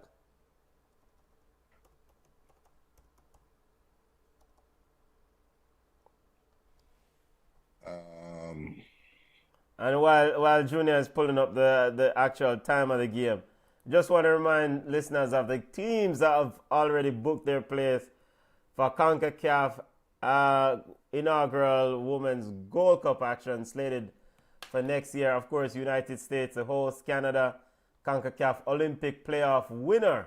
Canada booked their place. If Jamaica defeated Canada, they would have been in that Canada spot, but that's a whole nother story. They don't even have the schedule up on ESPN. What kind of foolishness? It's on ESPN? No, I was looking at ESPN, yeah, but... Brazil, Colombia, Argentina, Paraguay are the 4 invited guests from South America that will take part in the inaugural CONCACAF Women's Gold Cup. League A winner, League B winner, League C winner of the Nations League. Jamaica is in League B, currently sitting in last place. And the 3 playoff teams will also make the tournament. Jamaica is in which group again? Group? Yeah, I mean, I'm hoping they will make it fair playoff. League B, League A, matches. So you get this website right now. The start time for the game. I'm on the CONCACAF website trying to find it. Upcoming.